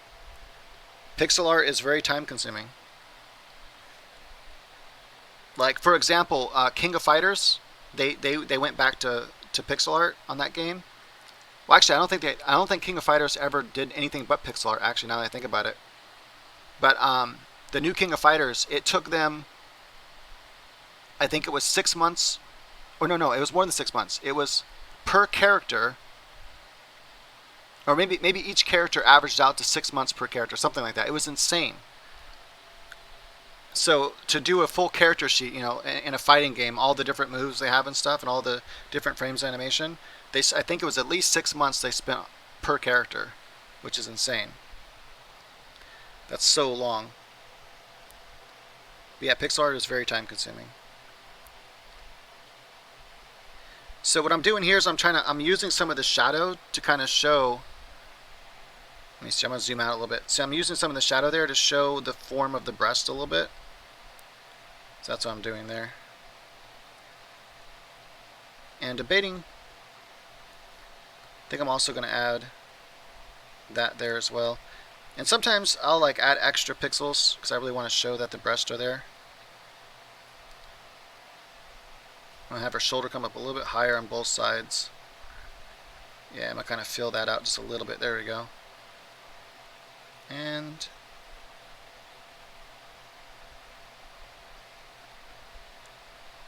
I didn't want that shape like that L shape, but sometimes you can't get away from it, so it's fine. Next I'm going to put her black belt in here, so just grab the color black here. And so right now she's at an angle, so I have to draw her belt at an angle. And what I've been doing with this game is I've been doing a shape like that. So it's kind of like this and then step like that. That's how I've been doing angles for her belt. And it's been working pretty good. I'm going to take off that pixel though because I don't like it. Alright, cool. And pull this color back down here. And then this is where you have to do a little bit of thinking about how the clothes work. So once we get to this part, I got to think about how her skirt. So she has like a mini skirt on basically. So it just kind of stretches around the legs, pretty easy to work with. I have thought about changing the design to where, like, let's say this is her hips, and this is her crotch area, and this is her legs coming out. I thought about having it to where instead of being a mini skirt like that, I thought about having this flap come down in the front and coming straight down like this. So imagine that flap's coming straight down, and then these would be her legs on each side of it. Kind of like a karate type thing, more Asian outfit or something. But I don't know.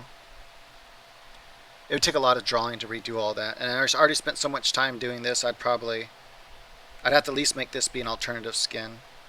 That you can either, an alternative outfit that you can earn in the game or something. So when I get to this part here, yeah, that looks fine. And notice everything right now is flat because I'm going to show you a really cool trick that I like to do with my pixel art. It saves a lot of time. What most pixel artists will do is they'll come in here and they'll take another color and they'll lay pixel by pixel and they'll shade pixel by pixel. That's ridiculous. It takes way too long. I'm going to show you a really cool trick that will save you tons of time. I'm going to grab this gray color and start laying in this is where her line is. There's a line right there. Matter of fact, actually, before we continue, I'll just show you that trick really quick. So once I have the solid colors laid out where I want them, I'm going to make this come up a little bit higher like that. I think that looks better. Let's take the skin, for example. Now I'm going to use my brush tool. So my brush tool, it's a normal brush tool. It's at 1 pixel big. That's how big the brush is. Flows 55, 100% opacity. And this is a regular hard round brush, like you would use for pen drawing. But when you only have 1 pixel to work with, it actually you'll see. I'm going to just lightly start shading in some of this stuff. I know this part's a little bit darker, so I'm going to shade that a little bit darker. I'm going to shade some of her shoulder shape here, and her arm shape down here. Some of her neck right here is going to be darker, and some of this arm right here is going to be darker like that. Then I'm going to take my light color, my light skin color, add a little bit of shade where top of her shoulder is. Just tap a couple times where her breasts are, because I know that there's a little bit of a lighter shade right there. Maybe a little bit on this hand. The hand in the background I like to be darker because it's in the background. That's a little trick you do when you're working with these kinds of games. So now she's starting to have this shape to her. See, she has kind of a three-dimensionality to her a little bit now. And that's a really quick way to do it. See, most pixel artists will come in here and they'll do that by hand, like pixel by pixel, and it takes forever. But that's a really quick trick you can do, and it saves a lot of time. Same thing here. I'm going to grab my darker shade color, press kind of hard, and then I'm going to press lighter as I come, like that, just to add a little bit of shading to this shape here.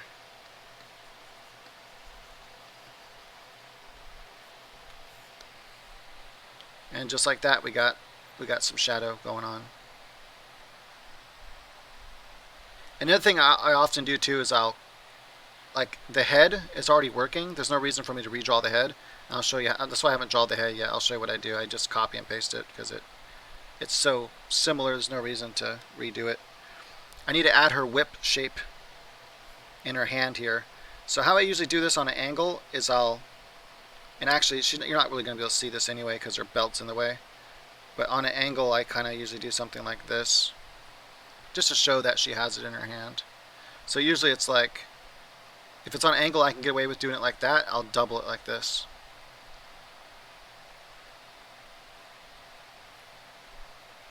That looks cool. Okay, go back to her skin tone here. Got to add her thighs. Like I said, sometimes I'll just add this darker color here if I know that that's where I want the separation between the legs to be. Like so. Another tip that saves me a lot of time, I have my Alt key set to my pen. So like when I hold up my pen like this is the toggle. These are the toggle buttons right here. There's 2 buttons on here. I have the top button set to my pen. I can click that with my thumb while I'm drawing. I can just draw and I can just click that anytime I want to. And that turns it to my color picker icon. So as I'm drawing and painting, I can just grab the colors I want really fast. Saves a lot of time. Then I need her thigh highs, which start right about here. Now this is another thing you want to avoid. This is called a tangent line. You want to avoid this in all forms of art, whether you're painting or whatever. The tangent line would be, see how she has her two legs here, the leg in the background, the leg in the foreground. A tangent line would be because she's wearing these leggings. If I just come straight across like that, that's a tangent line because the background and foreground object are lining up. And I don't want that to happen, so I need to make one higher and one lower. So I'm gonna make this one start up a little bit higher like this, like so. And I'm gonna add this dark line right now so I don't forget where the difference is between these two objects, like so.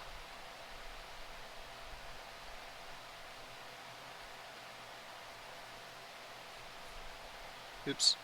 So sometimes I'll just straight draw with this pen like that, and then when I get weird lines like that, I'll fix it afterwards. So I just want to kind of draw where I want this, how I want it to look. Oh, also I forgot to get rid of her shadow. So that's something I like to do too. And that I already forgot to do that though in the 3D part. So in the 3D program, you can actually make the shadow disappear. And I usually do that, but I forgot, so the shadow's still there, which is fine.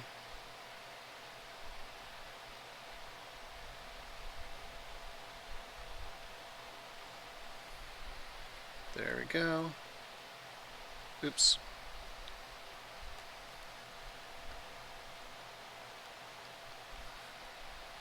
What's crazy though is in game how much, the character actually looks like a character. So, and at this point, I don't think I need this layer on anymore. So now I'm going to add the shading to her legs using the brush now, not the pen, or not the pencil, but the brush. And remember, my lighting is coming from up top, so everything I shade, I'm going to shade as if the lighting is coming from above her. And the reason why you want to do that in video games, in 2D video games, regardless whether you're working in high definition or not, or pixel art like this, is because the character is going to flip around. But when the same exact sprite is going to face right and left. So if you color it or draw it to where all the lighting is coming from the right, when she flips around and turns to the left, all the lighting is going to look like it's coming from the left. So she looks like she doesn't fit into the scene. So if you draw all the scene with the lighting coming from the right, and her with the lighting coming from the light, and then she flips around to the left, she looks like she doesn't belong in the scene. So you want to kind of light everything with lighting coming from the top. That way, when she flips back and forth, it all kind of fits.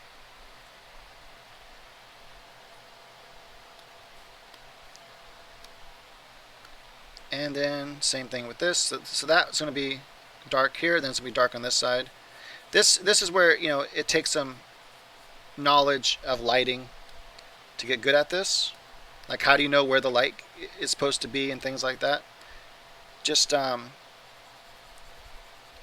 one thing that will give you a huge head start is my course, the fundamentals of drawing. So my website, masterpaintingnow.com. I probably should get my robot working in here. I have a chat bot for Twitch. I should probably get that working in here because it does work in YouTube as well. And just have it post my site like every 5 minutes or something. So it's masterpaintingnow.com. And it's on sale right now for $10. So if you just go to the course page, it's the newest course. It's my newest course, and it's the fundamentals of drawing. And it basically just goes through everything you need to know to do things like how should you light something, like where does light fall, how do forms work, things like that. But you can see how she's starting to look like a person, even though it's just pixels. Like literally you can see the individual pixels. I'm gonna put her top color here, so I have gray line, or gray stripes on the top there. Also, I'm gonna put a background color just so you guys. I don't need a background color, but just so you guys can see it better, I'm gonna toggle off and on between a background color here. And I don't know what color should make it. Kind of like a dark, kind of like this color or something. So you can kind of see. Actually, let me do a different color.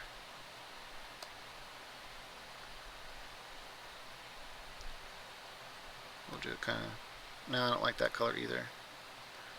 More purplish. Or there we go. Anyway, something like that. Yeah, so it's starting to look how I want it to look. Awesome. And sometimes doing that will help you see things like, I just noticed that little space right there. See, this needs to be like that. And then I'm going to take my gray here. I'm going to do these two lines. I have two lines on her feet. Like this. Like that. Actually, that's too close together. So I need to make the shape. Nope, that's not going to work. I need to make the shape like this. That shape's not going to work either. That shape. So it's like that shape right there. These ones I can just do straight across like that. Then I'm going to grab this brighter color because I usually have a couple highlights that I like to do on her feet.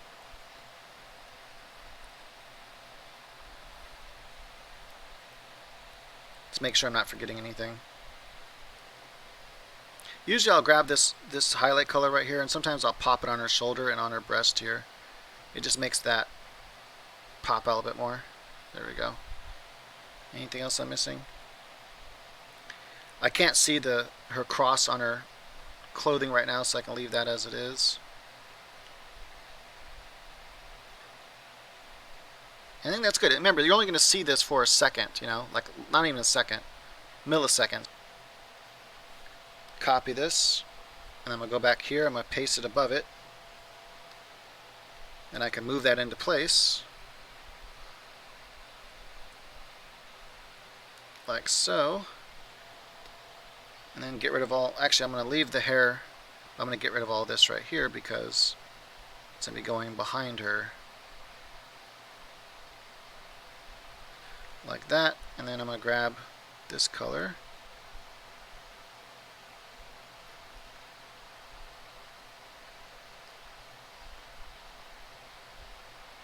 I'm going to grab this dark color right here. Where's that color at? Oh, I guess it's that color. Yeah, just a little bit of shadow right there. Cool.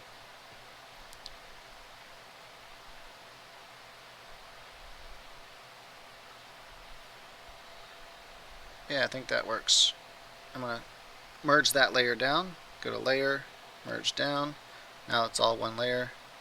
I need to look at one more thing here though. Let me see something. Why is that? Oh, I see what happened. That carried over from that like so. Okay, cool. Then I like to go to window or view, 200%. So that's about, it looks in game, it looks about like that in game. Something like that in game is what it looks like. Just make sure I didn't forget anything. I think I got everything on there. I could make her belt a little bit higher. I think I made it a little bit low. Easy fix. I'm just going to take this color and we're going to get rid of that low line there. And I'm going to just recopy the line but come one line up like that. Cool. First frame of animation finished completely. Yeah, it's very time consuming. But even if I were drawing this in high definition, it would still be time consuming. Because you still have to do all the line work and make everything nice and smooth and color everything. Yeah, so it still takes a long time. Animation just takes a long time, period. Because you're having to do a whole piece of art for every frame. Is it possible to make her in 3D program completely dress and animate and render at pixel size in a 3D program? That would mean you could just move her in each position. So you're saying like make a 3D model that will translate good to that size, like a pixel art. You could try something like that. That would definitely be challenging because basically you're gonna render the 3D model. You'd have to make the 3D model very basic shapes in order for it to read right when it's that tiny, when it pixelates, when that 3D model is pixelated, you have to have very little detail on it. So you'd have to pretty much model it like Minecraft, not like square like that, but I'm talking about like a belt. A belt would literally just be a black line. Hands would have to be just little squares, little blocks. So you have to make it it's very simplistic, and then that might work, and then you can render that out. That could save a lot of time. Oh, I don't know if anyone's ever done that. I mean, I've seen people that will take 3D models and then they'll render them into 2D pixel art, but it's very high definition. Like, well, Mortal Kombat back in the day, they used live models instead of 3D. Instead of 3D models, they used actual live actors. But that same idea, they just took those live actors and made those individual frames as pixel art, but they didn't actually draw it. They just put it into the computer and it reduced it to pixel art. Um, I have a feeling that Donkey Kong Count or Donkey Kong Country on the Super Nintendo, I have a feeling if they didn't just flat take 3D models and render them for that game at the size they wanted, then they definitely used. I think they used 3D models to do the pixel art itself. I wonder if they. That's something interesting. I should look into that. See if they hand drew those based on 3D animation, or if they just rendered the 3D animation for that game. It's definitely either rendered 3D animation or it's based on. I'm gonna put a dark dot right there, and a couple dark dots right there. I want to separate the breast from the arm here, so I'm just putting a couple dark dots in there. That looks good. Okay, cool. I think that frame's done. Now it's time to go on to the next frame. Frame number 2. Also, I'm going to change this background color a little bit.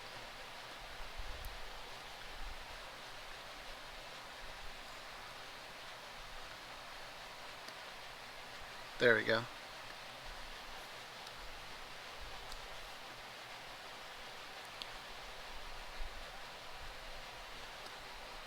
So when I go to frame number 2, I need to uncheck that layer because I don't want that layer to be visible in frame number 2.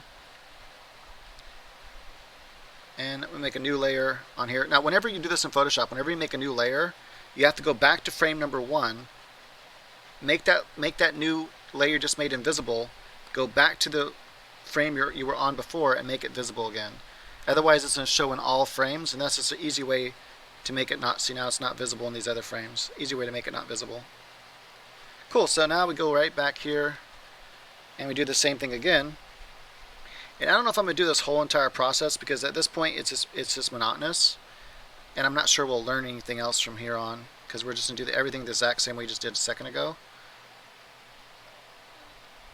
Actually, that should be blue because I'm actually putting this as.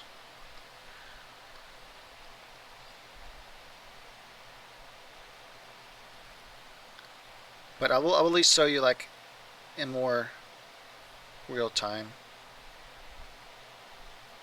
kind of how fast, if you work without talking too much and stuff and just kind of get in the mode, just get in that busy mode and just do it, how much faster this can actually go.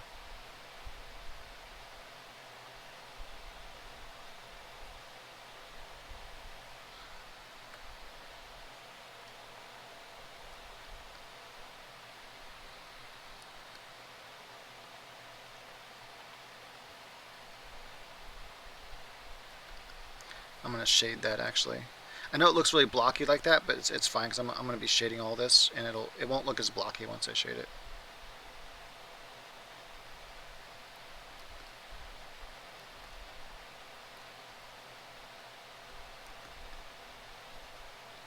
And if you have any questions at all while I'm working, feel free to ask them, and I'll do my best to answer.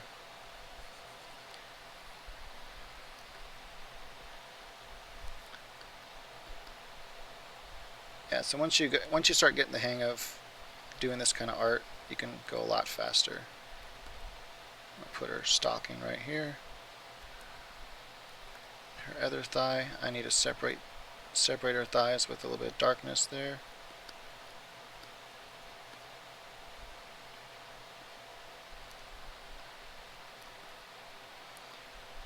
I want to make sure I don't have a tangent line again, so I'm going to go like that.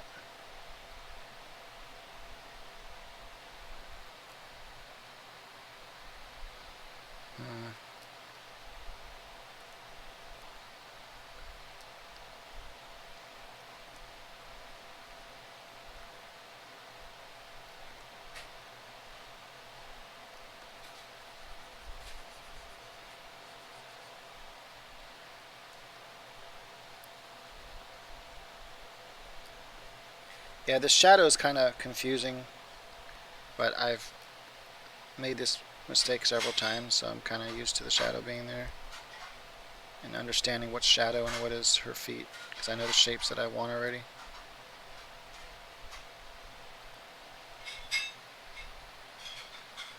That leg's way too big.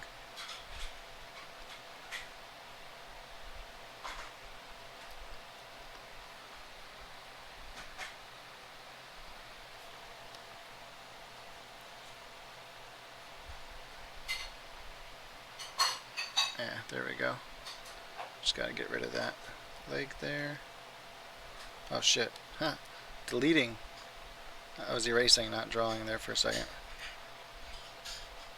And these are so close together, so I need to pull that down a little bit further like that, because I don't want that tangent line right there. That gets rid of it. So, and put her belt in. Actually, I'm gonna shade first. Go back to my brush tool here. Grab the dark color.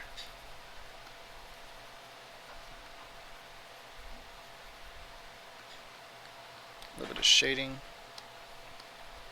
This back leg is darker because it's in the background. Just a trick you usually do when you're working with video games, with 2D games like that. Take my dark color here. If I had any more room to work with, make that back arm darker, underneath the neck darker, right here darker. If I had any more room to work with, if this were a slightly bigger character, these are all the well, there's a couple in betweens here as well. I've already worked out the entire animation. Now I'm just going through. I used well, anyway, you can rewind it and see what I did. Like when this is done, you can see how I started it, and using Clip Studio Paint 3D Doll makes it much easier. I forgot what I was saying. Sorry about that. Totally forgot what I was just saying before that.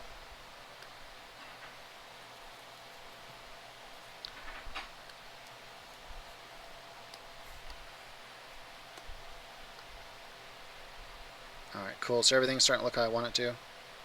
By the way, that's 200% you're viewing right now. If you want to, like, this is how big the artwork is. That's 100%. Meaning that's how big the artwork is. If I were to put this online, that's how big it would look. That's 100%. It's zoomed in 100%. That's how small I'm working. Just to give you an idea, this is how small I'm working. Oh yes, my wife's in the background. She's in the kitchen right now. I'm in the living room and she is in the kitchen. Cool. So she's almost done now. I just got to copy the head over, and then I got to add these other details so I don't forget them. Let's add the cross right here, like that. Take the black here and add her belt, like so. There's her belt. Make sure I'm not forgetting any other little details. I got to add her stripes on her legs. So this was a design choice. The stripes on her legs right here was to kind of break up things so I can kind of see. It just looks cooler. It's a little bit of detail I can add very easily, and it adds just a little bit more. You can kind of see, like when she's moving and stuff, that it has this kind of 3D to it. Now this is a Cintiq, so I'm using Wacom, or some people like to say Wacom, but I'm using the Wacom Cintiq 13. The 13. I'm gonna add a slightly brighter to her shoulder right here. I want one bright dot right there on her shoulder and one on her cleavage, right about there, and I think maybe just on that one only. Cool. And I'm gonna copy her head over now. Grab this head here and copy, paste it above my model, move it over with keys. Actually, what? She's starting to look up, so I might have to redraw this. Yeah, I'm gonna have to draw it because she's starting to look up now. So let's go ahead and just add this little oval shape. So what I do is I just make a little oval shape like that. Then her hair is gonna come out like so, and come down here and come behind her. This darker color here. Oh, too much.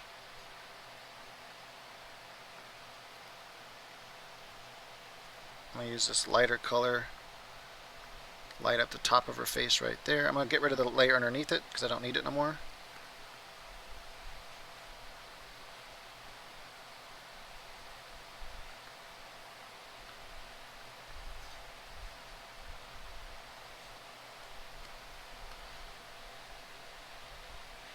I think I gave her too much hair, so I'm going to get rid of some of that.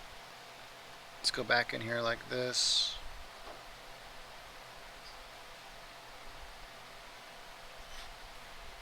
I should only come out 1 pixel on her hair right there.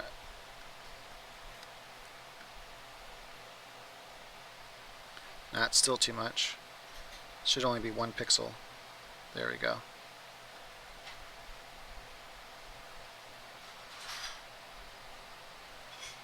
I might put a little hair ties right there. I'm going to grab this darker color and just add a couple pieces of shadow.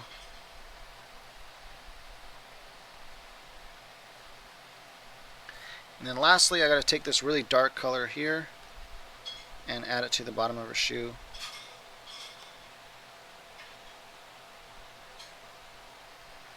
And let's view it at 200%. In game, it's about that size. What it upscales it to in my game. And so let me look at these two frames. So now she's, yeah. See, that's not right. That doesn't look right. She looks like she's morphing. So she's, now she doesn't look like she's actually. I mean, her body looks like it's, her arm and everything looks like she's going down. But her head just looks like it's morphing. I don't like that.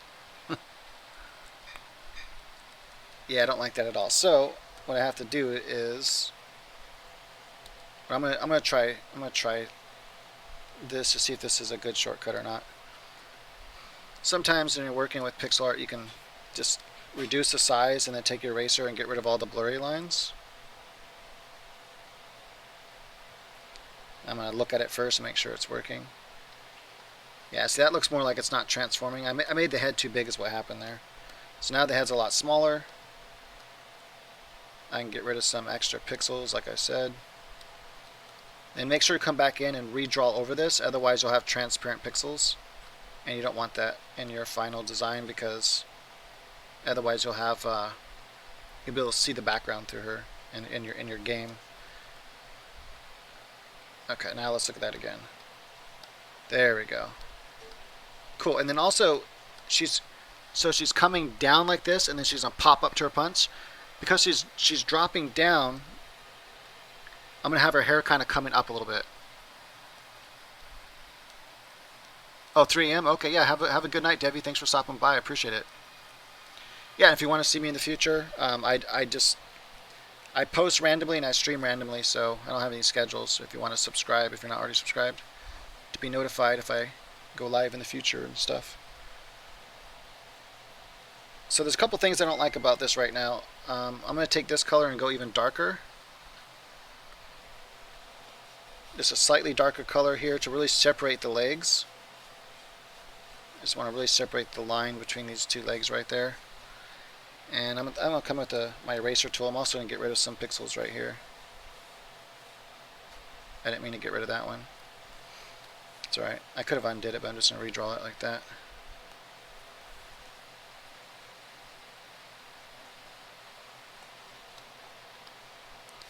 Yeah, and so because she's squatting down a little bit, her hair would kind of pop up just a little bit. So I'm going to have her hair kind of pop up like this. So instead of being directly against her back, it's going to pop up like that just a little bit. See? Boom. Like I said, we're only going to see this frame for like a millisecond, so. Or not a millisecond, probably like, I don't know, 100, 200 milliseconds, something like that. Okay, I like that. Oh, and save often. I don't know why I forgot to do this, but I'm going to save this file because I might actually forget. So this is her anti-air move, I guess. Just call it that. Anti-air move, and I saved that so this, just in case I crash or something like that, I have that saved. Oh, nice, Dobby. Thanks. I appreciate that. Way back before. Oh, even before Udemy. You're a longtime fan. Yeah, that was years ago. Awesome, man. Appreciate you stopping by.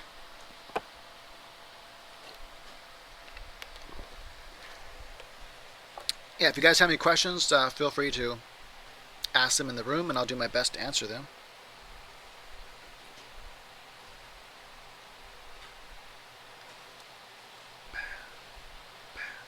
So I always, before I move on to my next frame, I like to always look back and forth just to make sure I'm not missing anything. Because I'd rather catch it now than have to fix it later, just in case it's something major. I think she should have a couple darker spots right in here to separate.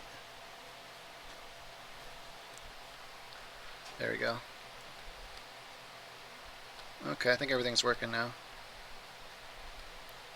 Cool, now we can go to the next frame. She's going to pop up for her move, and this is where she's going to pow, like do some sort of cool magic or something.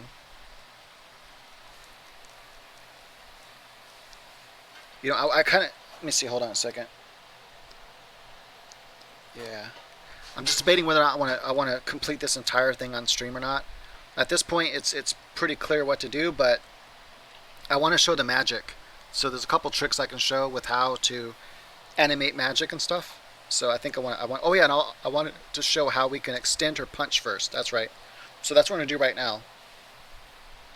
Well, actually, first I'm gonna draw it normal, and then I'm gonna extend it. But that frame's the extended frame is actually gonna come before the final frame. So it's gonna pop out super extended, and then come back a little bit. That's always good in animation. Period. Like if you're gonna all right, see you later, Debbie. If you're gonna animate anything, whether it's a sword strike, a kick, or a punch, overextend it for one frame and then settle back to the final. Like in other words, you throw the punch, draw that normally, and then draw an overextended, exaggerated. So let's say you want the punch to look like this, and that's how it's going to look. Over exaggerate a little bit more for one more frame. So draw that frame, and then draw one more frame where it over exaggerates, and then reverse that order. That is, have that over exaggeration one play first, and then settle back down to your final frame. So hopefully that makes sense. Oh yeah, no problem, William. Thanks for stopping by. I appreciate it. So let's go ahead and get this nailed down really fast and draw her normal. And then I'll show you what I'm talking about. And we'll do the extended. I'll show you what it looks like with and without the extended. It really does make a difference. So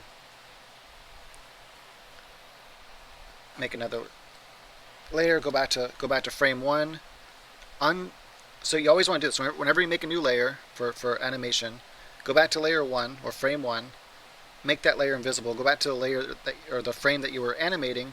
Make it visible again. Otherwise, it'll be visible across all frames. And I don't know why Photoshop was that way, but I haven't found any other way to work around it. Well, I know why it's that way. It's because Photoshop wasn't designed for this. It was not designed for animation. It was an afterthought.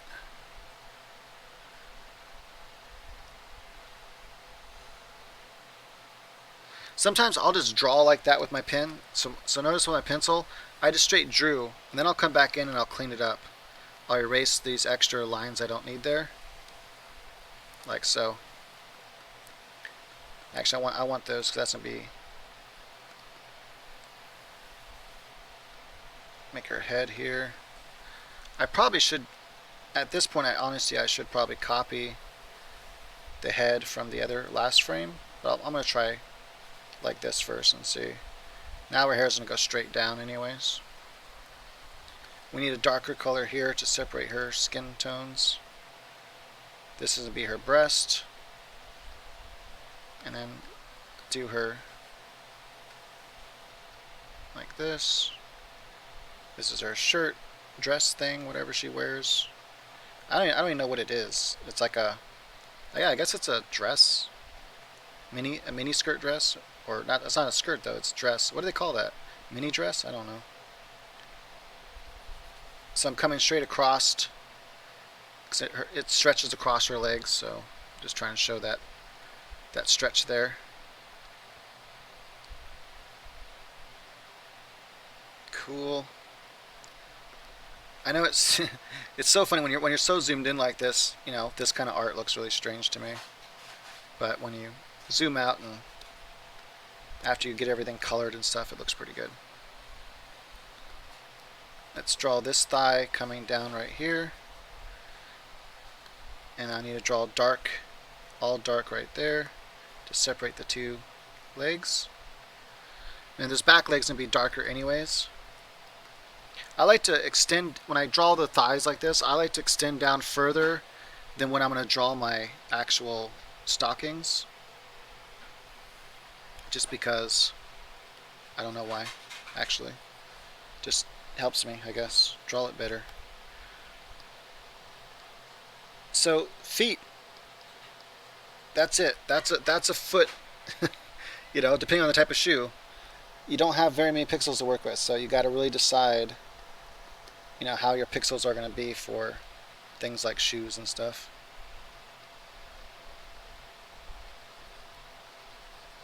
If you have any questions like hey, why did you choose to do the pixel that way, or when you did her foot, why did you do it that particular way? This foot I'm actually have as if she's on her tippy toe a little bit. I don't think I need I don't need that under 3D thing anymore. So I'm going to get rid of that. Make that one also not visible.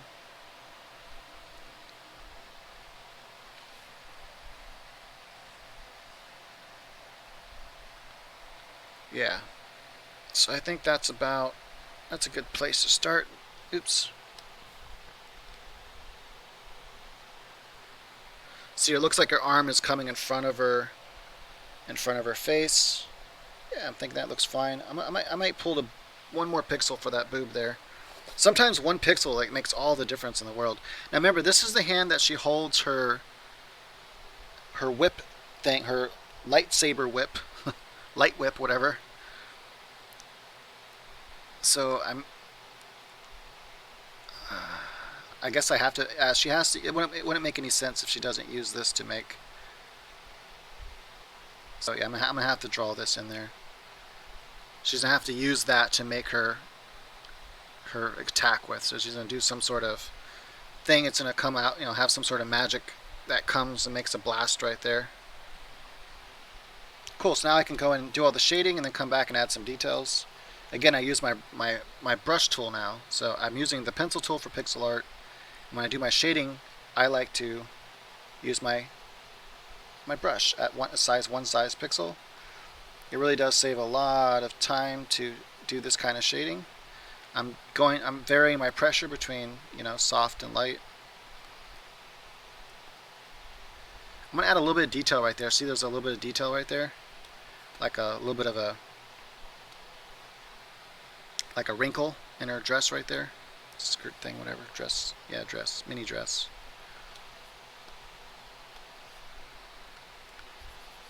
Remember, the lighting is coming from above always. I recommend doing that for the reasons I stated before.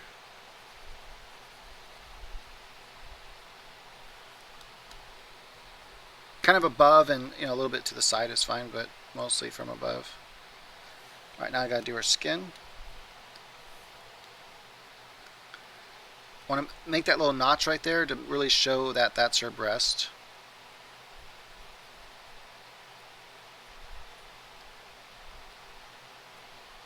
This back arm, I want to make the whole arm darker, so I'm going to just color over the whole arm, and then I'm going to kind of shade some of it like that.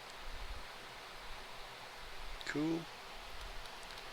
Come back with my really light color, just add a little bit of lighting there, on her hand maybe, and a little bit on her shoulder. And a little bit right there.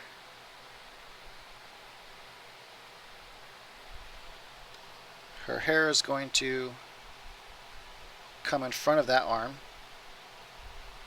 like that. Put a little hair tie in there. Make her belt.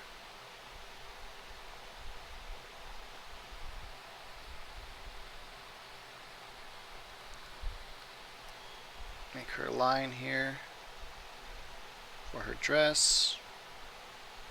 Same thing for her stockings.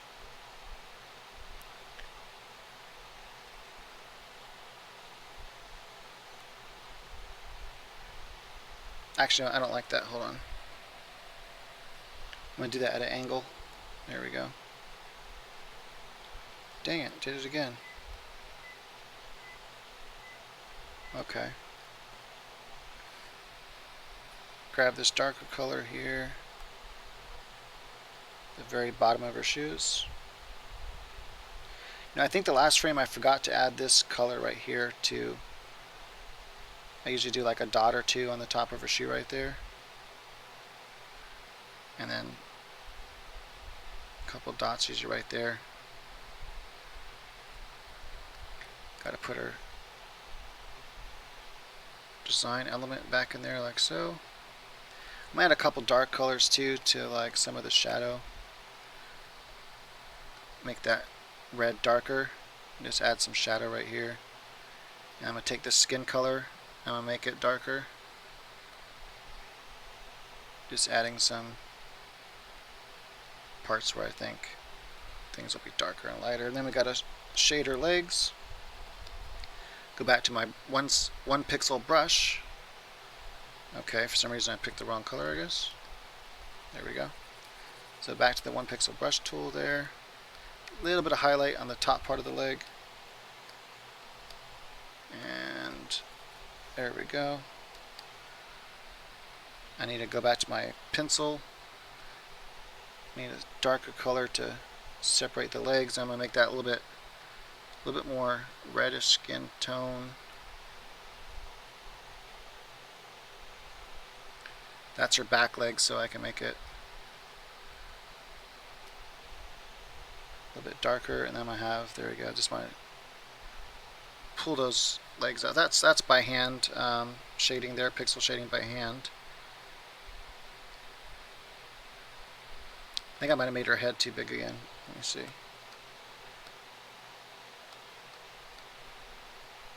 No, I think that's fine. Yeah, maybe a little bit too big. Also, her bangs will either fall down on her face or they're going to fly up and back. So I think I want to change the shape of the bangs too.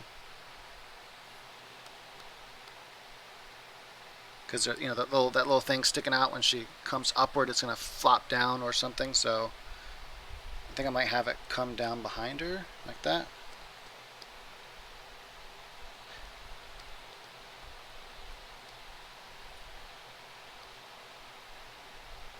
Nah. I'm going to leave it like that.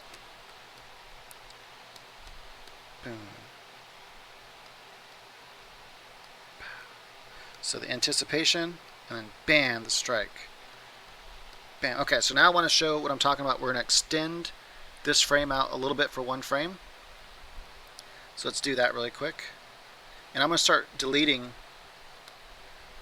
the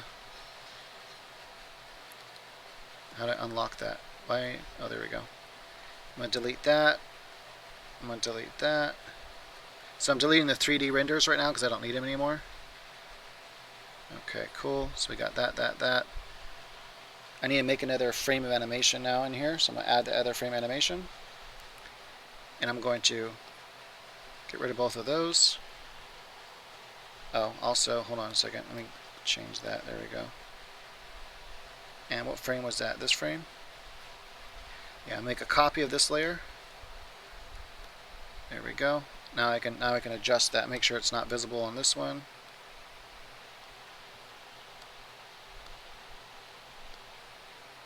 And now the copy. Okay. So now I can extend that arm a little bit. So what I'm going to do is I'm just going to grab the arm here and I'm going to move it. Actually, I'm just going to grab the hand even. And I'm going to move it up a couple pixels like this. So up, right, 2 times. So it's 2 pixels. Diagonal 2 pixels now.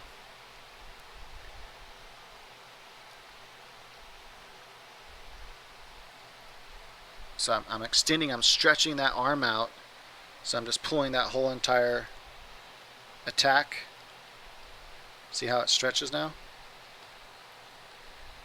And I guess I can make, well, hold on, let me see here. I'll make her visible and this so it doesn't disappear. See that how it's just stretching? So like pulling and just extending that move a little bit further, absolutely fantastic to do. I might even extend it a little bit further or hold on a second.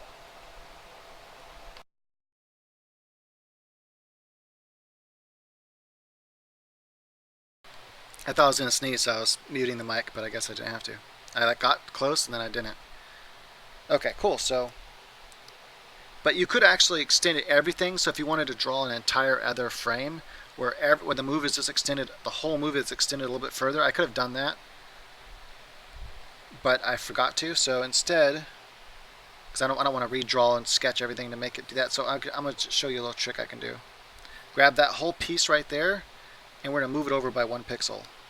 So now it's going to, see now the whole thing is moving over 1 pixel and stretching.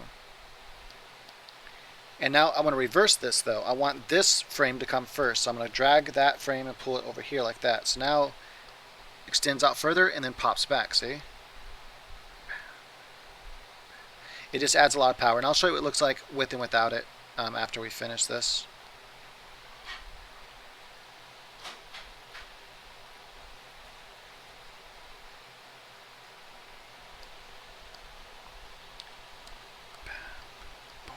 Now usually what I will do at this point is I would actually finish the animation completely before I add anything like magic or special effects or anything like that. But I'm debating whether or not...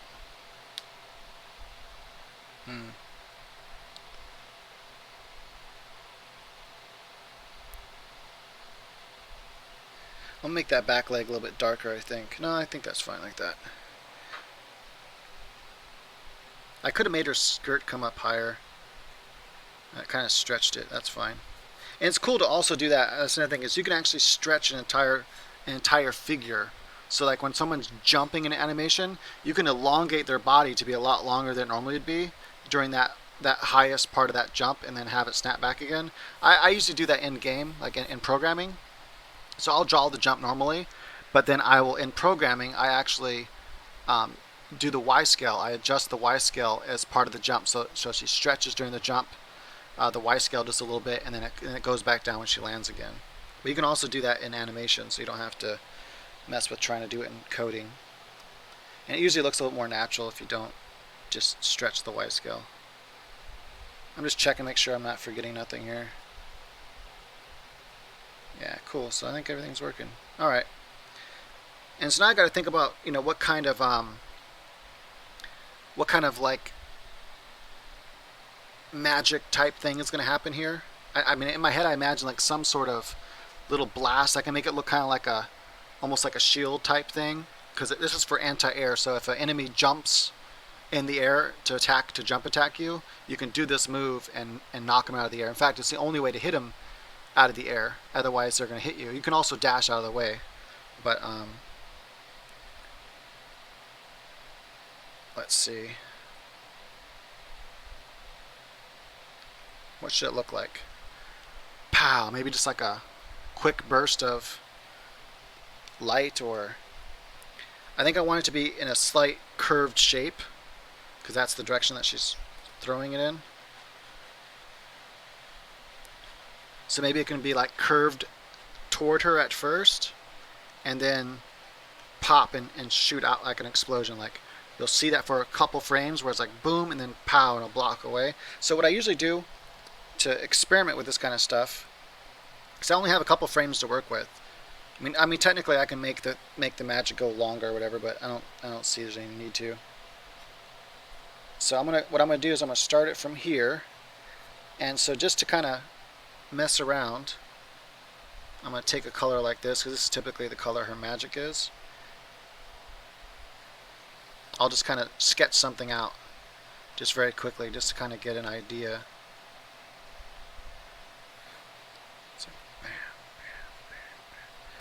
So if it's like that, and then the next frame I might make it to where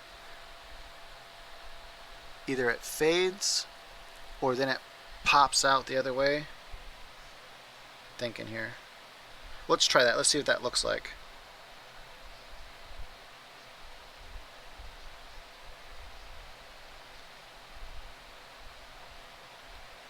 So I'm just doing that so I can see where the previous drawing was. I'm going to have it come out just a little bit further like that. Now I can get rid of that because I know where it's at. And I'm thinking maybe it can kind of go like that. Let me see. Yeah, I don't know if I like that. I don't know if I like that reversing like that. So instead,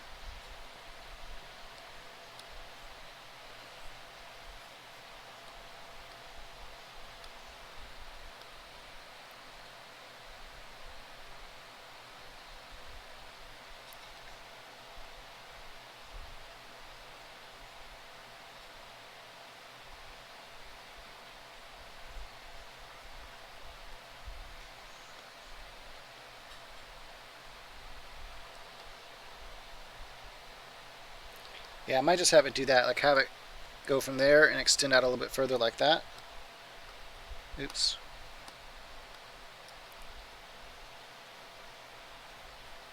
Maybe start to disintegrate.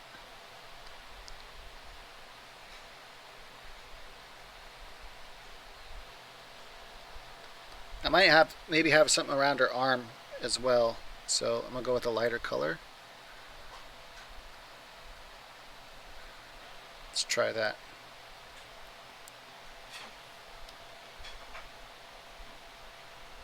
Again, this isn't the actual pixel art I'm gonna be doing. I just want to see. I'm just kind of working out a sketch idea before I continue on. Yeah, see that has more impact now. It's like boosh. See, if I do that for both frames, it won't look as cool. So what I could do is I could start to have that lighter color kind of going like that.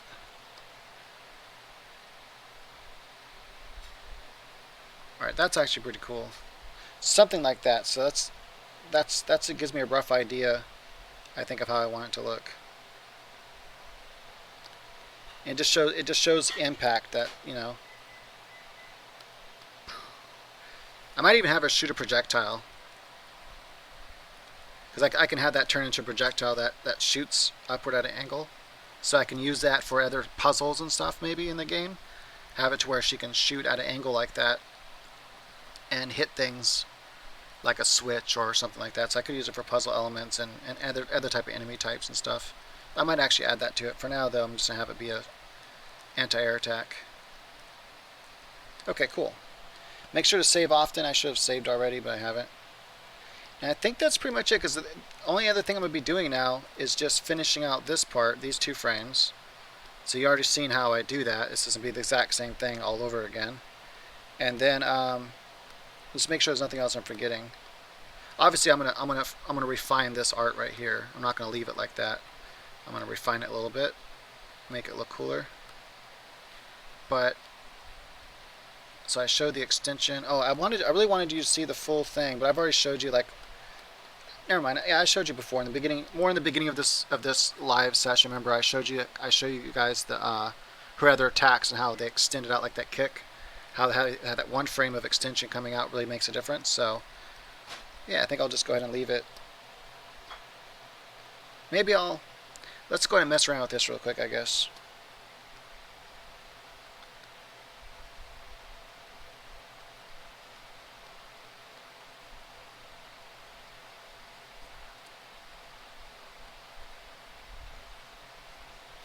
So there's a lot of different things we can do here. So remember before I said how we want to kind of keep a curve. We want to stick to some certain kind of steps. So once you have that kind of idea down, go back to that color here. I'm going to kind of make a line for the curve that I want. Then I can come back in here and I can delete some of this. And then I can decide how I want the curve to step. So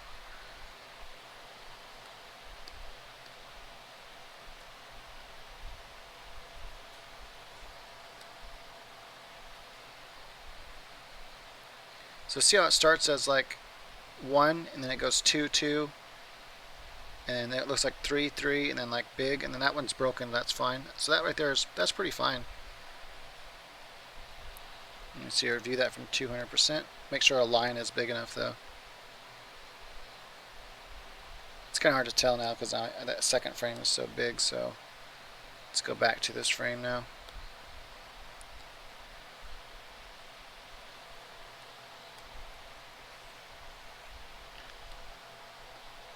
Let's really see something.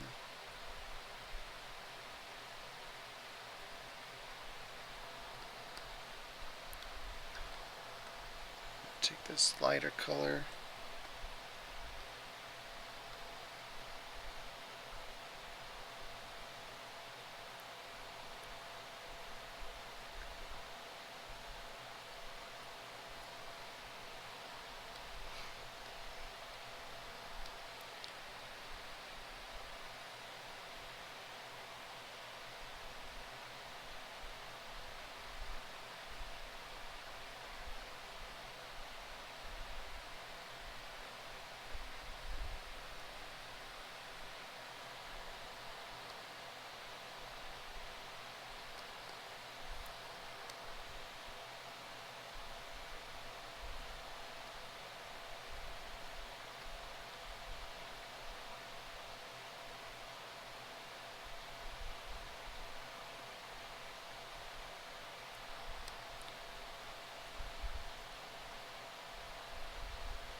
I might end up changing this. I'm just showing you guys. I mean, I most likely am going to change this magic, like the impact of it. I just want to show you like how my thinking process works before I end this stream.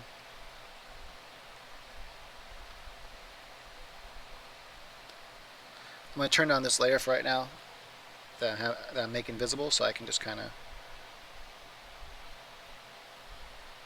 just trying to think how I want it to. So I think I'm gonna have these just kind of like as if it were like an explosion.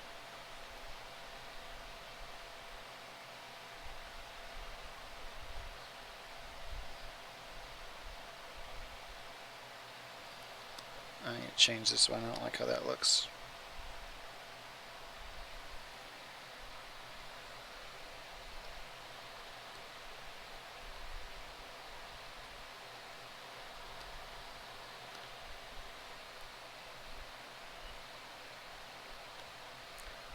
And then I'm going to grab this color. And I want that line to kind of come out a little bit further, like so. But all be this color like that. And then I might break that up with an eraser.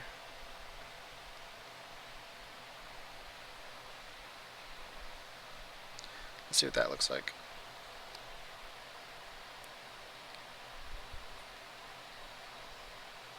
It's kind of hard to tell because these frames aren't done yet. For now I'm gonna change them to multiply so I can see a little bit better.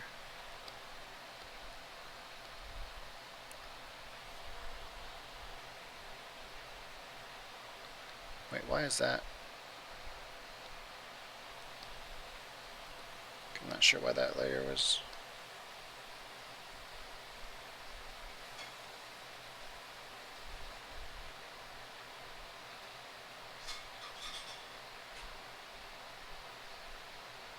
You know, I almost wonder if it looked better if it just had the like that thing around her hand, just that explosion around her hand a little bit, if that would be enough.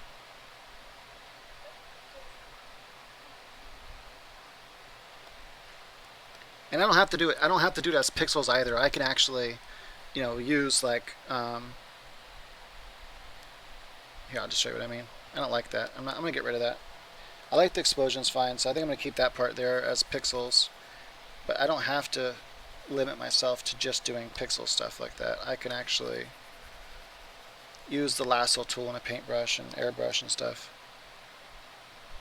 That right there at least tells the impact, so I like that. You can tell where she hit, has the impact. That might be enough, honestly. Because I'm also gonna I also have I already have an animation in the game, so when an attack does land an enemy, it creates like this kind of starburst and like circle thing that comes out. So that's already in the game, and so I don't want to overpower that. So that might be enough just to show. Let me go back to more the size that's going to be in the in the game here.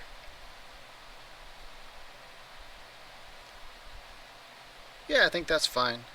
It might change. Like I might decide to add something more I don't know. It'll probably end up changing to something. I'm not sure what yet. I like that though. That's cool. It kind of has a 3D-ness to it. Kind of looks like it's kind of at an angle when she's hitting, and it's creating this like that adds a lot of impact. And then also, like I said, I already have the other animation that happens when an enemy gets hit. Cool. So I'm gonna call that good for now. I'm gonna just because there's nothing else to do. It's just this part. I just have to draw those two last frames, so nothing really different is gonna happen. All right, cool. So yeah, thanks for watching the stream. Hopefully it wasn't too boring and you guys can learn something from it. Yeah, so until next time, if you guys haven't subscribed already, go ahead and hit that subscribe and notification thing, whatever.